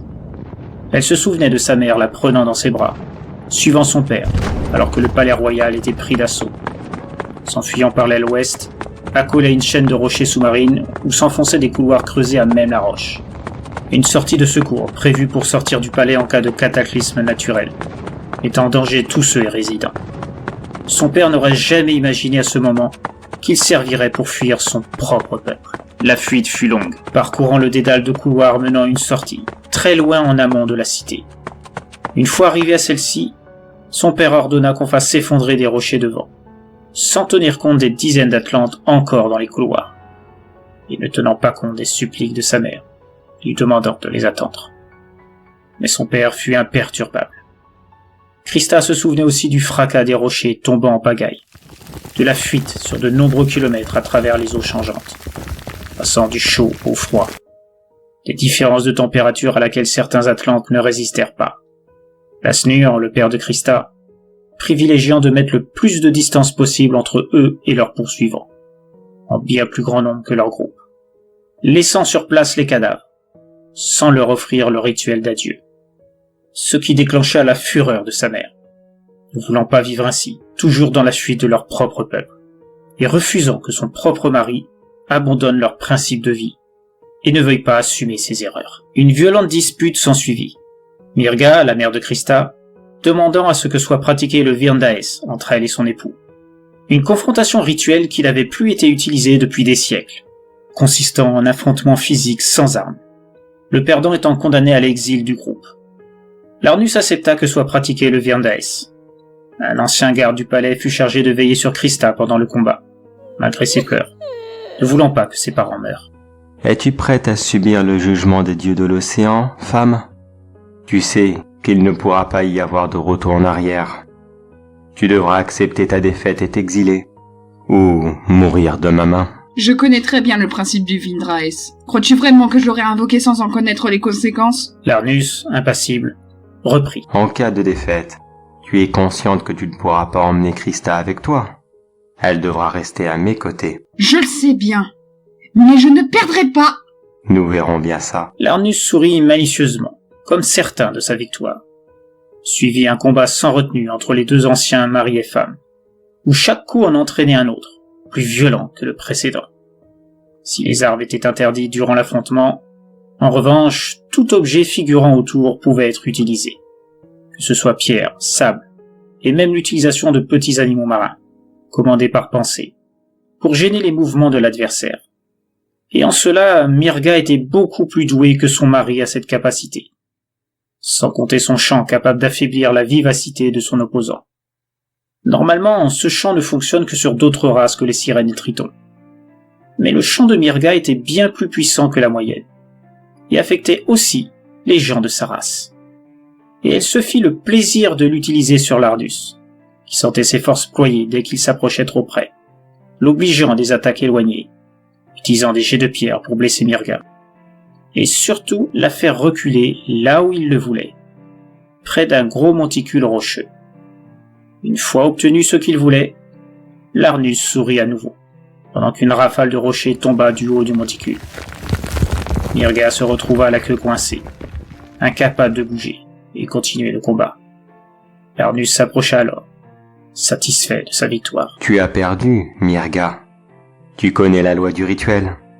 Il ne te reste plus qu'à retourner vers Atlantis, ou ce qu'il en reste, quitte à mourir sous la main de ton peuple que tu chéris tant. Mirga grimaçait de douleur, avant de répondre. Maudit sois-tu! C'est une de tes âmes damnées qui a poussé ces rochers. J'en suis sûr! Tu as triché! Tu es encore pire que je ne le pensais. Larnus regardait Mirga, l'air victorieux. Je ne vois pas du tout de quoi tu parles. Personne n'a poussé quoi que ce soit. Tu es mauvaise joueuse, c'est tout. Puis, il s'approcha de Krista, lui prenant la main et lui signifiant qu'il était temps de partir.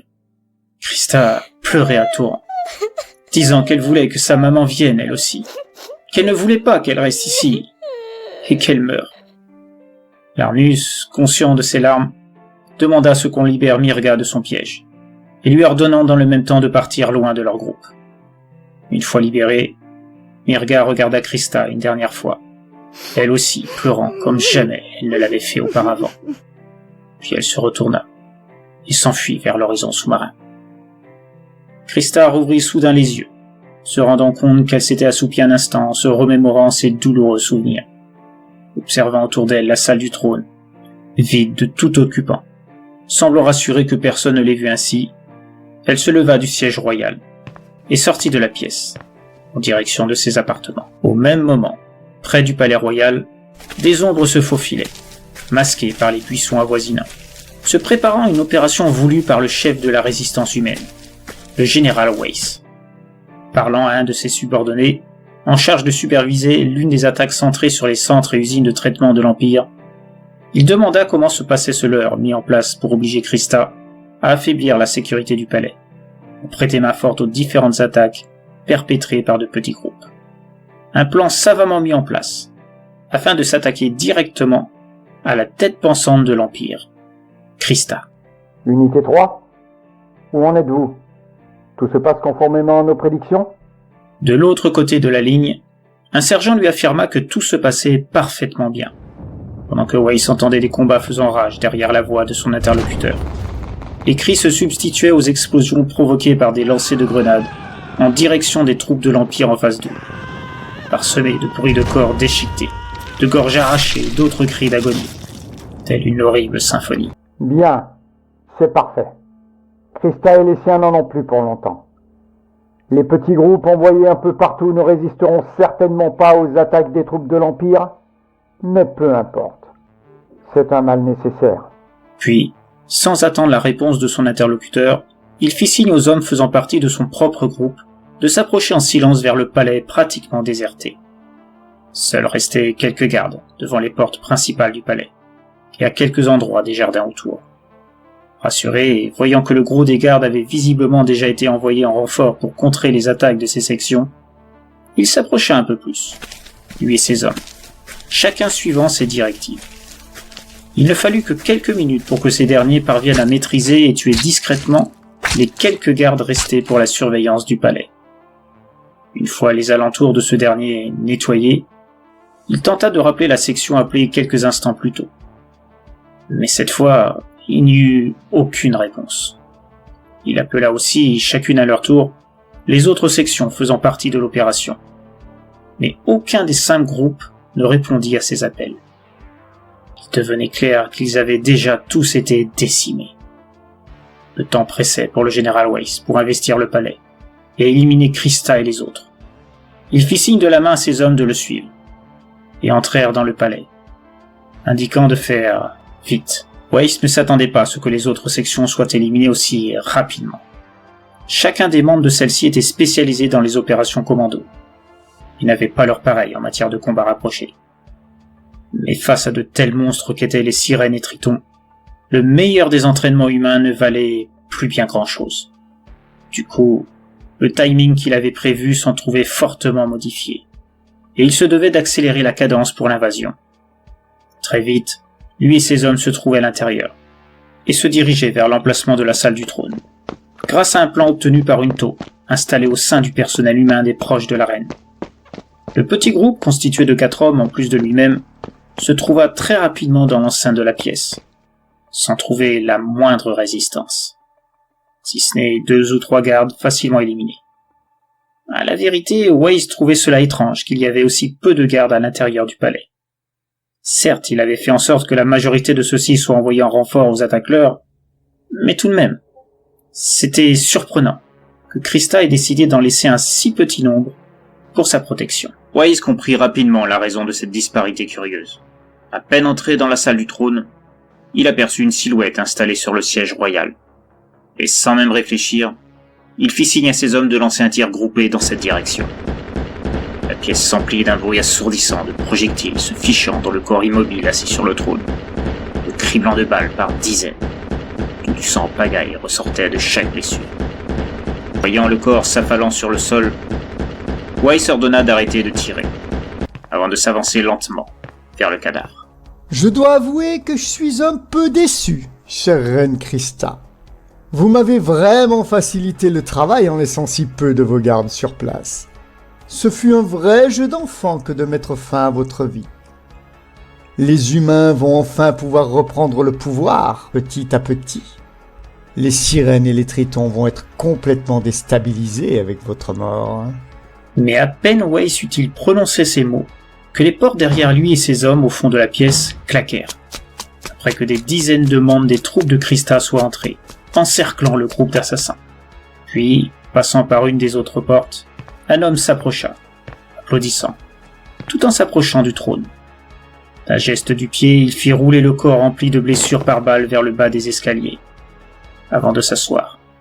À peine fait, il s'adressa à Weiss. C'était un joli carton, dites-moi, Général Weiss. Vous devez être un vrai expert dans les foires au stand de tir. Observant le sourire sarcastique de l'homme en face de lui, Weiss semblait perdu. Puis, il vit le visage de la femme qui gisait au sol. Il reconnut immédiatement sa taupe. Qu'est-ce que ça signifie? Qui êtes-vous? Où est Christa? Ça fait beaucoup de questions.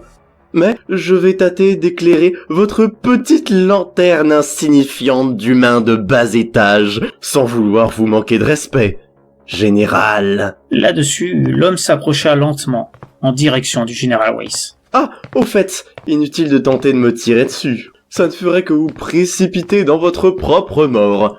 Mais quelque chose me dit que vous avez déjà vidé vos premiers chargeurs, et mes gardes ne vous laisseront pas les recharger. L'homme continua à s'avancer. Bon, je vais me présenter. Je me nomme Sacham, et je suis le nouveau monarque de l'Empire, et accessoirement, fils de Christa, qui n'est pas celle qui est au sol, comme vous avez pu le constater vous-même. Sacham? Impossible! On m'a dit que c'était le type même de l'enfant gâté, qu'il était passionné par le monde humain. En particulier par l'une de ses représentantes. Sacham se mit à rire. Dolores, elle a fini dans l'estomac de mes chers concitoyens. Quant à l'enfant gâté que vous évoquez, il n'existe plus, grâce à Dolores d'ailleurs. Pour que vous mouriez pas idiot, je voudrais rajouter que Christa est toujours reine. Mais elle n'est plus seule. Il y a une autre reine. Et il y a moi. Comment avez-vous pu avoir connaissance de notre opération? Je suis sûr de la fidélité du moindre de mes hommes. C'est là que ça devient drôle. Ce n'est pas un de vos hommes qui vous a trahi, mais votre propre fille. Tara, c'est bien ça? Weiss devint tout à coup d'une couleur blême à l'évocation de sa fille. Tara? Impossible. Jamais elle ne ferait ça. Jamais elle ne trahirait son père. Vous seriez étonné de ce qu'est capable de faire une fille amoureuse, dont le père a tué son amant, simplement parce que c'était un triton. Eh oui, Général. Moi aussi j'ai mes petites infos. Pas chez vous, rassurez-vous. En tout cas, pas encore. Votre système de sécurité interne est très au point, je dois l'avouer. Weiss observait Sacham, le regard encore plus perdu que précédemment. Je ne comprends pas. Comment avez-vous pu approcher Tara? Sacham arbora à nouveau un sourire satisfait. C'est très simple en fait. Ce n'est pas à vous que je vais apprendre que votre fille est très douée pour charmer. Elle a convaincu un de vos gardes de nuit de la laisser sortir, en retour d'une petite gâterie, si vous voyez ce que je veux dire. Une coquine, votre fille. Elle a ainsi pu sortir de l'enceinte de votre forteresse, et rencontrer l'un des amis de l'amant que vous avez fait tuer.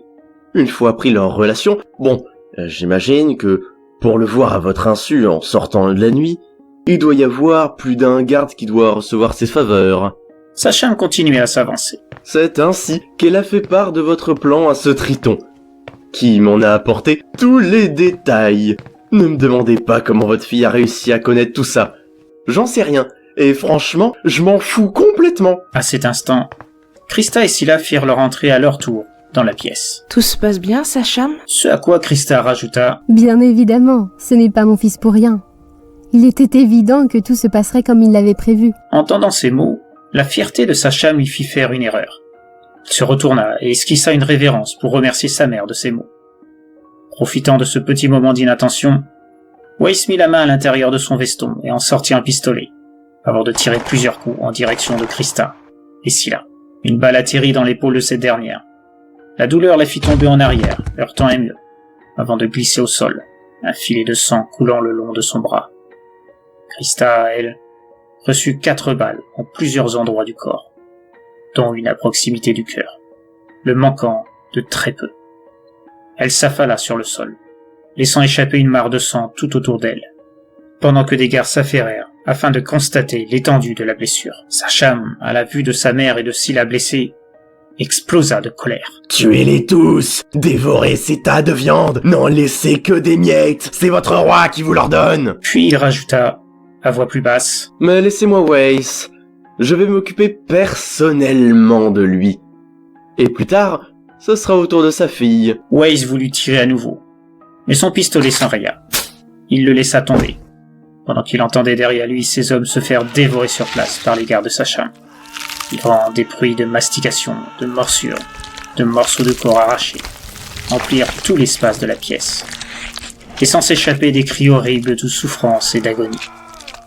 Sacham commença à se transformer à son tour, prenant son apparence de triton, toute dents dehors, prêt à foncer sur sa cible pour n'en faire qu'une bouchée, quand il entendit la voix de Scylla derrière lui. « Sacham, laisse-le! Ta mère est mourante. Si on ne la transporte pas vite dans la salle des soins, elle ne tiendra pas. Je t'en prie, emmène-la là-bas, très vite. Les médecins ont été prévenus. Il faut faire vite. Je ne veux pas la perdre. Et toi non plus. Je le sais. » Sacham regarda Weiss qui profita du moment d'hésitation de celui-ci et du fait que les autres gardes étaient occupés à manger les corps de ses hommes pour foncer vers la porte du fond de la salle. Sacham hésita un moment, observant tour à tour Weiss, puis sa mère, qui ne bougeait presque plus. Il s'adressa à Weiss, qui venait d'atteindre la porte, avant de l'ouvrir et de s'enfuir. « Weiss, vous gagnez un sursis aujourd'hui, mais désormais, je vous déclare une guerre totale. Si ma mère survit, je me contenterai d'envahir et de détruire votre petit camp fortifié ridicule en force. Si elle meurt, je ravagerai toutes les villes autour de vous, jusqu'à ce que vous vous décidiez à vous livrer vous-même, et je découperai chacune des parties de votre camp une à une, avant de les dévorer devant votre fille et vos hommes les plus fidèles. Vous m'entendez, Weiss? Vous pouvez déjà compter les heures qui vous restent à vivre. » Le général courait sans s'arrêter, arpentant les couloirs du palais déserté, jusqu'à atteindre la sortie, traversant les jardins, s'enfuyant au loin, en direction de la forteresse de la Résistance. Pour la première fois de sa vie, il était totalement terrorisé. Il s'en coulait des litres de sueur et de larmes. Il avait du mal à croire que toute cette opération avait été un échec total, à cause de la chair de sa chair. Sa propre fille l'avait trahi. Les 5 sections servant de leurre avaient été totalement annihilées, auxquelles se rajoutaient les 4 hommes qui l'avaient accompagné. C'est près de 140 hommes qui étaient tombés sous les dents du peuple des sirènes aujourd'hui. Et l'avenir était encore plus noir. Certes, il avait pu blesser mortellement Krista, mais il se souvenait des mots de Sacham dans sa tête. Des mots terribles, qui résonnaient comme un couperet mortel, le poussant à un dilemme effroyable.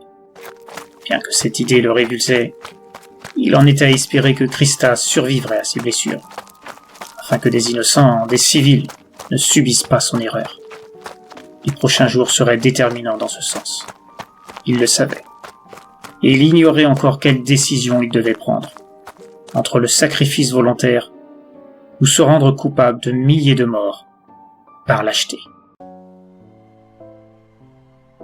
Après l'attaque manquée du général Weiss, tout le palais est en émoi, attendant les nouvelles concernant l'état de santé de Krista, atteinte de plusieurs balles, dont l'une tout près du cœur. Si ça n'avait été que des balles classiques, le personnel médical de l'entourage de la reine n'aurait eu aucune difficulté à arrêter l'hémorragie, et quelques jours de repos après l'intervention auraient suffi pour que Krista reprenne sa position de monarque de l'Empire. Cependant, les balles utilisées par le chef de la résistance humaine étaient loin d'être aussi basiques. Elles étaient le fruit de la science de Vladimir Ilyushin, qui avait mis à contribution les informations fournies par Dolores, par le biais des documents photographiés par elle dans les appartements de la famille royale. Et pas seulement ça. Dolores avait également fourni la composition des pièces en détail, ainsi que les habitudes de déplacement de la reine et de son entourage au sein du palais. Des informations primordiales, ayant servi pour le plan d'attaque des lieux à la tête pensante du général Weiss et accessoirement pion principal de la Chambre des Neuf, dont un des représentants faisait figure d'aide de camp auprès du même général, à savoir Luna, la numéro 10 de l'organisation, chargée de surveiller les avancées de Vladimir concernant les sirènes et tritons, leur anatomie, leur structure cellulaire, leur résistance, leur capacité de mimétisme, leur permettant de passer du stade humain à celui de monstres ravis de chair humaine. Tout ce qui pouvait permettre de créer d'autres hybrides utiles aux essais de Monster Island, dont une deuxième expérience se préparait avec cette fois des combattants plus expérimentés. Des chasseurs de monstres réputés dans l'ombre de leur profession, cobayes idéaux pour tester les nouvelles créatures mises au point par Vladimir, à partir des gènes d'autres monstres légendaires, dont certains fournis par Comet, la numéro 7 de la Chambre, qui est aussi à la tête d'un commerce lucratif de location de yokai auprès de la pègre asiatique, tels que les Trians, son principal client. Black Hole, le numéro 1 de la Chambre, fermant les yeux sur son activité secondaire, donc elle permet à Vladimir de créer ses hybrides, afin de combattre les spectres noirs du Shadow Earth et les créatures que ceux-ci contrôlent. L'araignée de la première expérience avait comme base une Jorogumo, mais s'était révélée assez faible.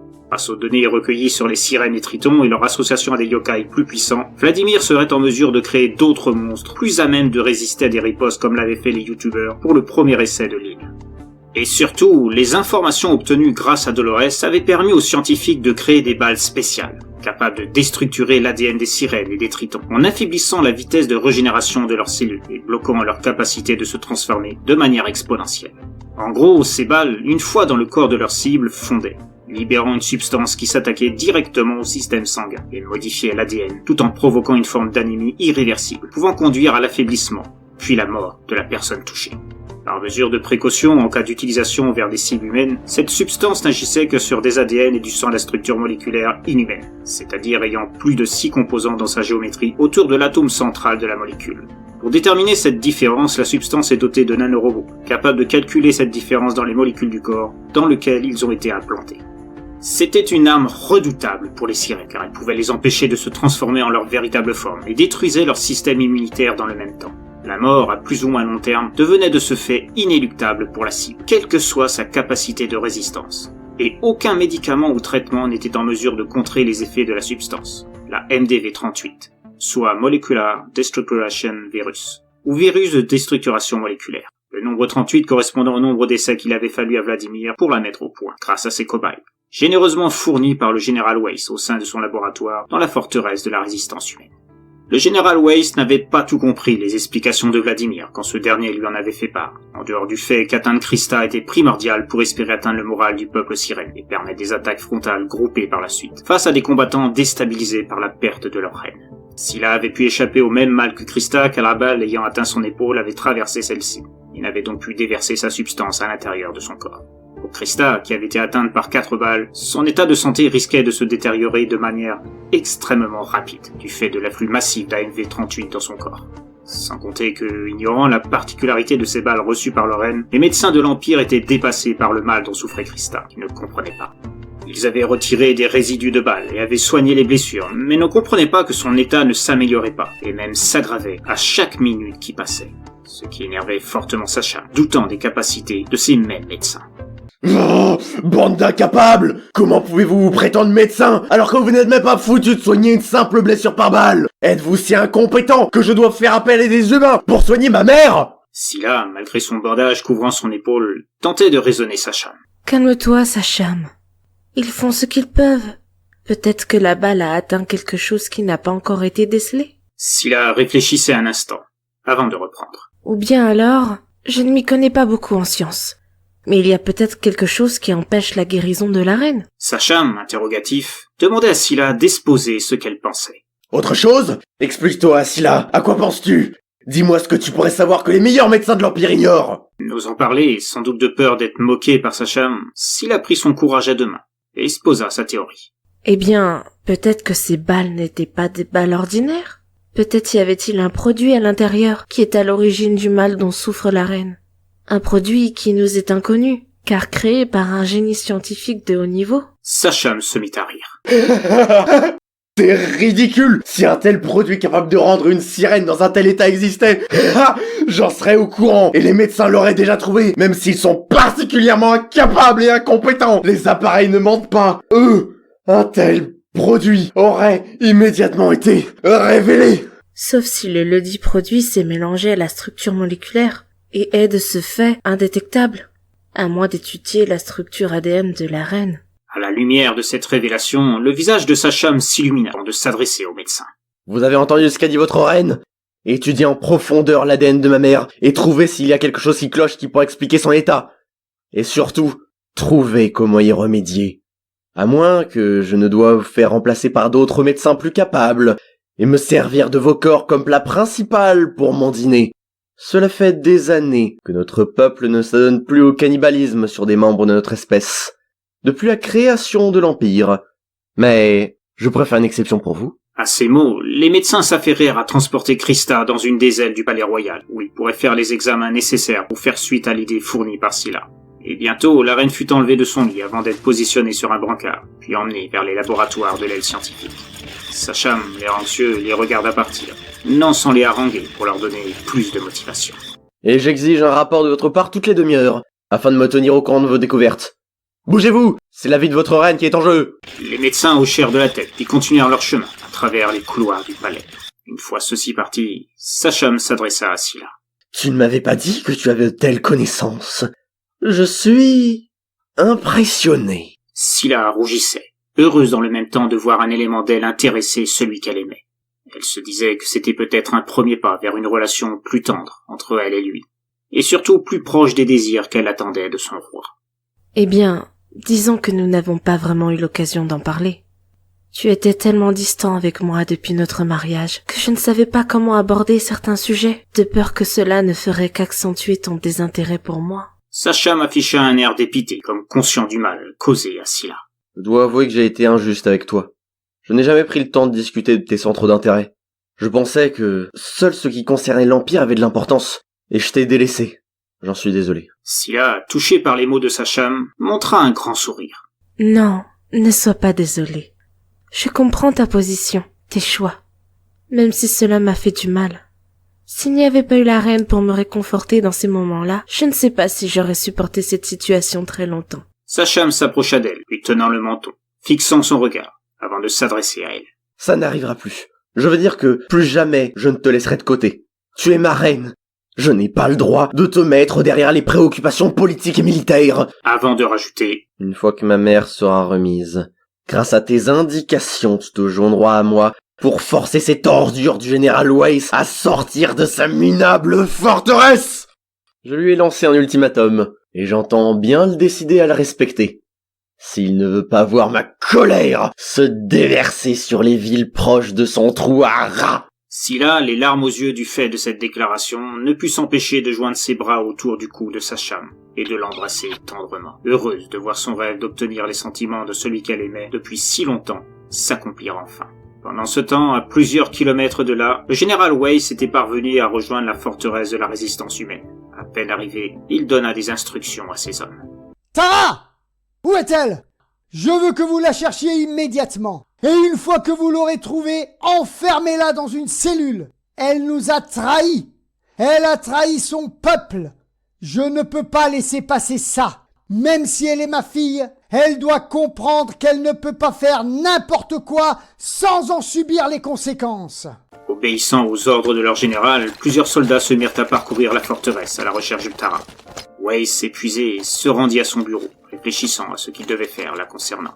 Et il n'arrivait pas à croire que son propre sang, sa propre chair, ait pu faire une telle chose. Ce n'était pas seulement son autorité qu'elle avait bafouée. À cause d'elle, tout le plan mis au point depuis des semaines en accord avec Vladimir, qui l'avait aidé à établir les détails, s'était transformé en échec total. Pire, il se retrouvait à devoir faire un choix pour éviter un bain de sang à des innocents parmi les civils des villes avoisinantes. Sa punition devait être exemplaire afin de montrer qu'aucune action de ce type ne pourrait être tolérée tant qu'il serait le chef de la résistance. Mais il ignorait quelles sanctions appliquer. Devait-il faire preuve de tolérance simplement parce qu'elle était sa fille, ou alors montrer son impartialité totale? Si Vladimir avait été là, il aurait été en mesure de l'aider à prendre la décision qui s'imposait. Il savait que celui-ci était au Caire à l'heure actuelle. Il lui avait indiqué qu'il devait rencontrer un de ses supérieurs là-bas, une certaine Pulsar. Dans le même temps, Vladimir lui avait permis de l'appeler s'il avait besoin de ses conseils avisés, en cas de doute, d'autant qu'il fallait qu'il le mette au courant de l'échec du plan. Se décidant à l'appeler, Weiss sortit son téléphone et composa le numéro de portable du scientifique. Au bout de plusieurs sonneries, Vladimir répondit. « Oui, Général Weiss, que puis-je pour vous? Le plan s'est bien déroulé, et surtout, Christa a-t-elle été touchée par une de mes balles magiques ?» Weiss prit une grande inspiration, conscient que Vladimir serait sans doute déçu des informations qu'il s'apprêtait à lui dire. Mais il se devait de lui indiquer ce qu'il en était, tout comme son indécision concernant sa fille. Justement, à ce sujet, ça ne s'est pas passé comme prévu, à cause de ma fille. Je ne vais pas rentrer dans les détails, car je sais votre temps précieux. Mais à cause d'elle, tout a échoué. Elle a communiqué des informations à l'ennemi, et cela a mené à un désastre. J'ai perdu tous mes hommes. Malgré tout, j'ai pu atteindre Christa, comme vous me l'aviez préconisé. Je vois. C'est fâcheux en effet.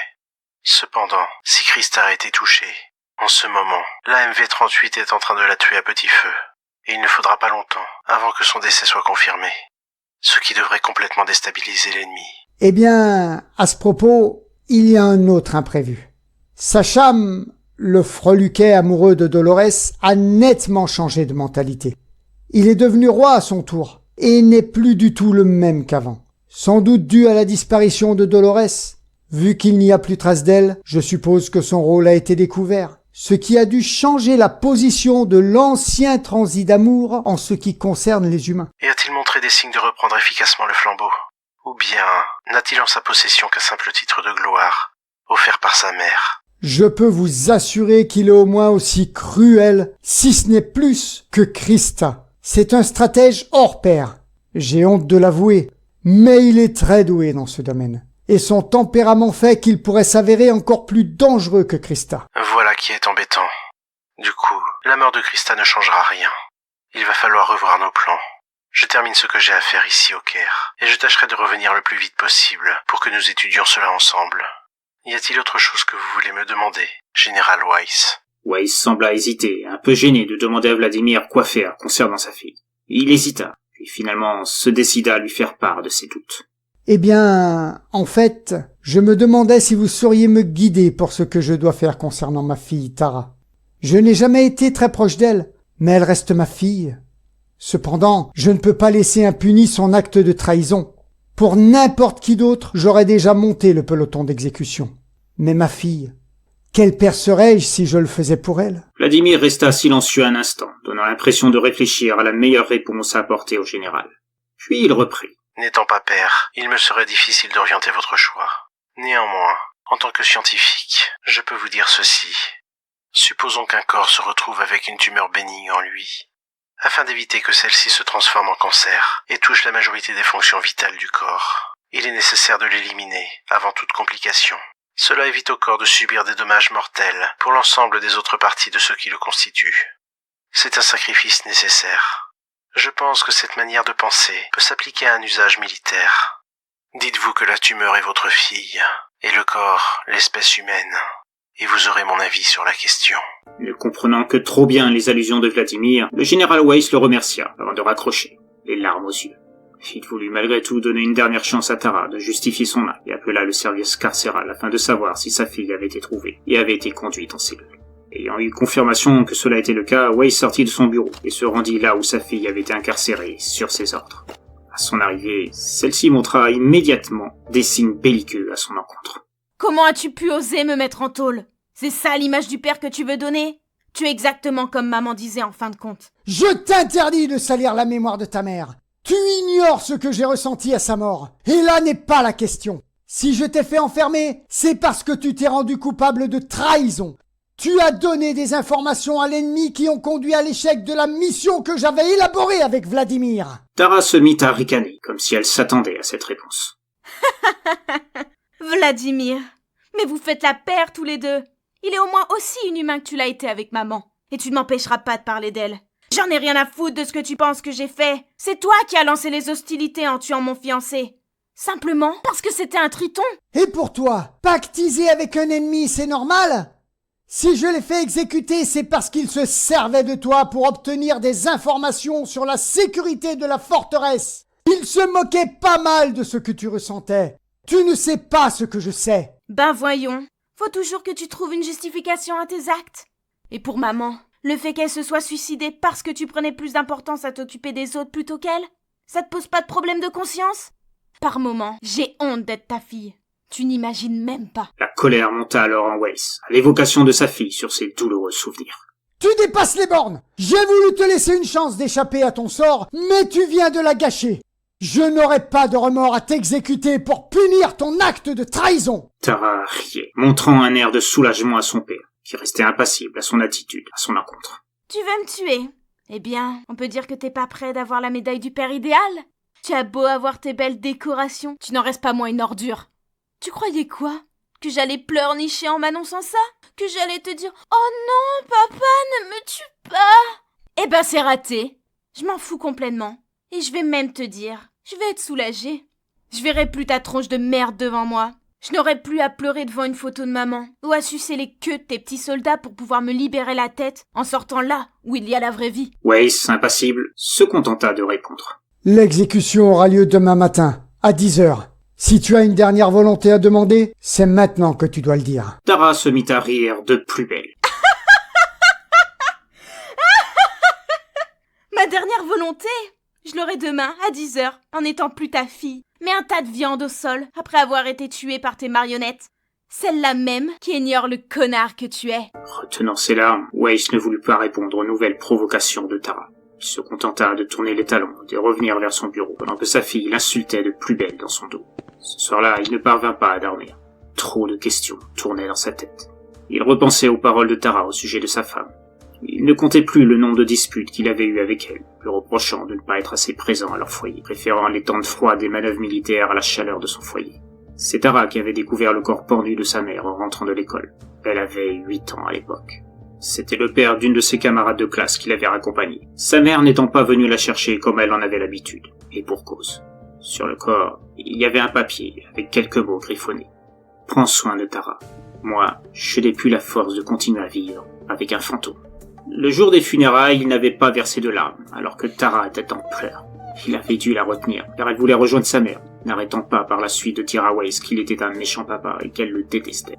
Que c'était à cause de lui que maman n'était plus là. Malgré sa jeunesse, elle avait déjà compris qu'il était responsable. Et en grandissant, leur relation n'a fait qu'empirer. Jusqu'à présent, il avait toujours fermé les yeux sur les frasques de sa fille, respectant cela les derniers mots de son épouse décédée. Mais cette fois, il ne pouvait plus la protéger. Lui aussi, il n'avait plus la force de le faire. De plus, il préférait encore voir Tara tuer sur ses ordres que de l'observer se faire dévorer par Sacham sous ses yeux, sans rien pouvoir faire. Un mal nécessaire. Il se rappelait les paroles de Vladimir, pendant qu'il se donnait du courage en buvant verre sur verre. Finalement, en plein milieu de la nuit, la fatigue et l'alcool finirent par l'emporter, et il s'assoupit, la tête et les bras sur son bureau. Le lendemain, il fut réveillé par ses hommes, lui annonçant que le peloton d'exécution était prêt, et Tara était déjà attachée dessus. Il les suivit. Arrivé sur place, il s'adressa à Tara. « Tu as une dernière chose à dire avant que je donne l'ordre de tirer ?» Tara riait à nouveau. Ouais, fais-moi enlever ce bandeau de merde sur mes yeux. Je veux que tu vois mon regard quand la vie quittera. Je veux que tu te souviennes toute ta vie de ça, de cette haine que j'ai pour toi. Soupirant, Weiss ordonna qu'on enlève le bandeau sur les yeux de sa fille. Puis il demanda aux soldats chargés de l'exécution de se mettre en joue.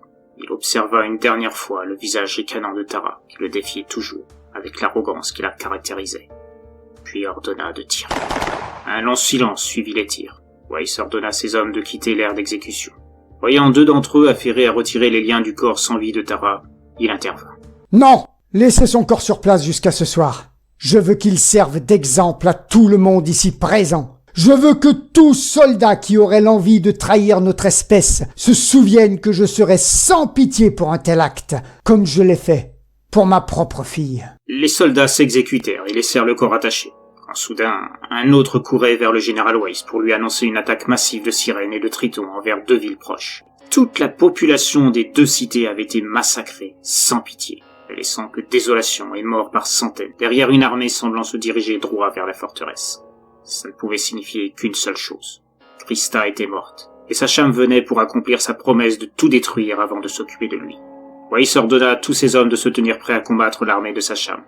Quelques heures plus tard, les guetteurs annoncèrent son arrivée.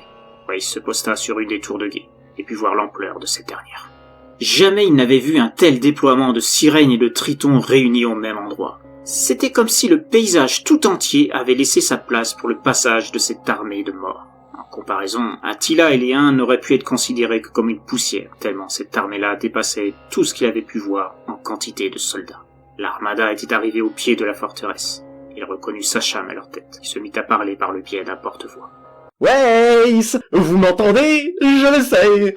Je suis ici comme je vous l'avais dit, si ma mère mourait. Et c'est à cause de vos petites balles magiques. J'ignore qui les a mises au point, mais je le saurai très vite, une fois que j'aurai pris d'assaut votre petit château de sable.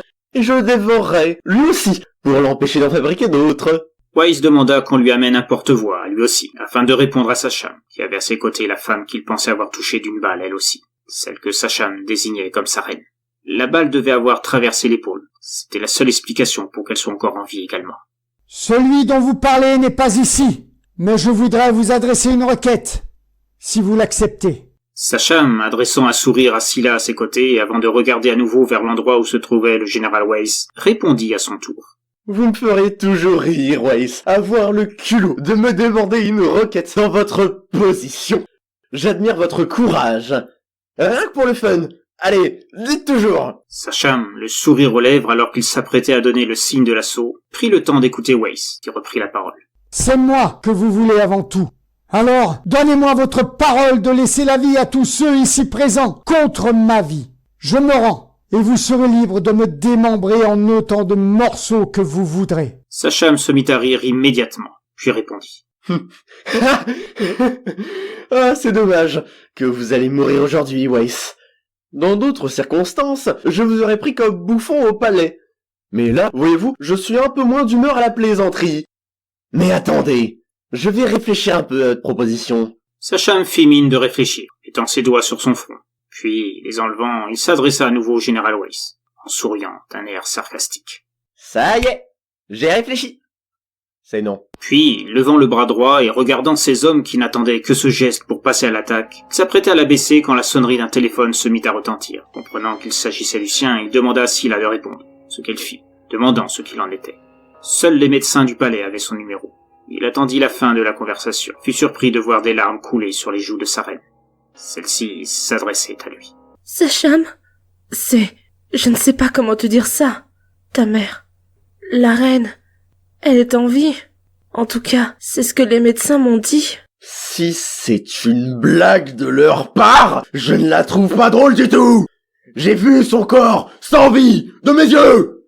Comment pourrait-elle être en vie de nouveau? Une sirène qui ressuscite? Ça ne s'est jamais vu.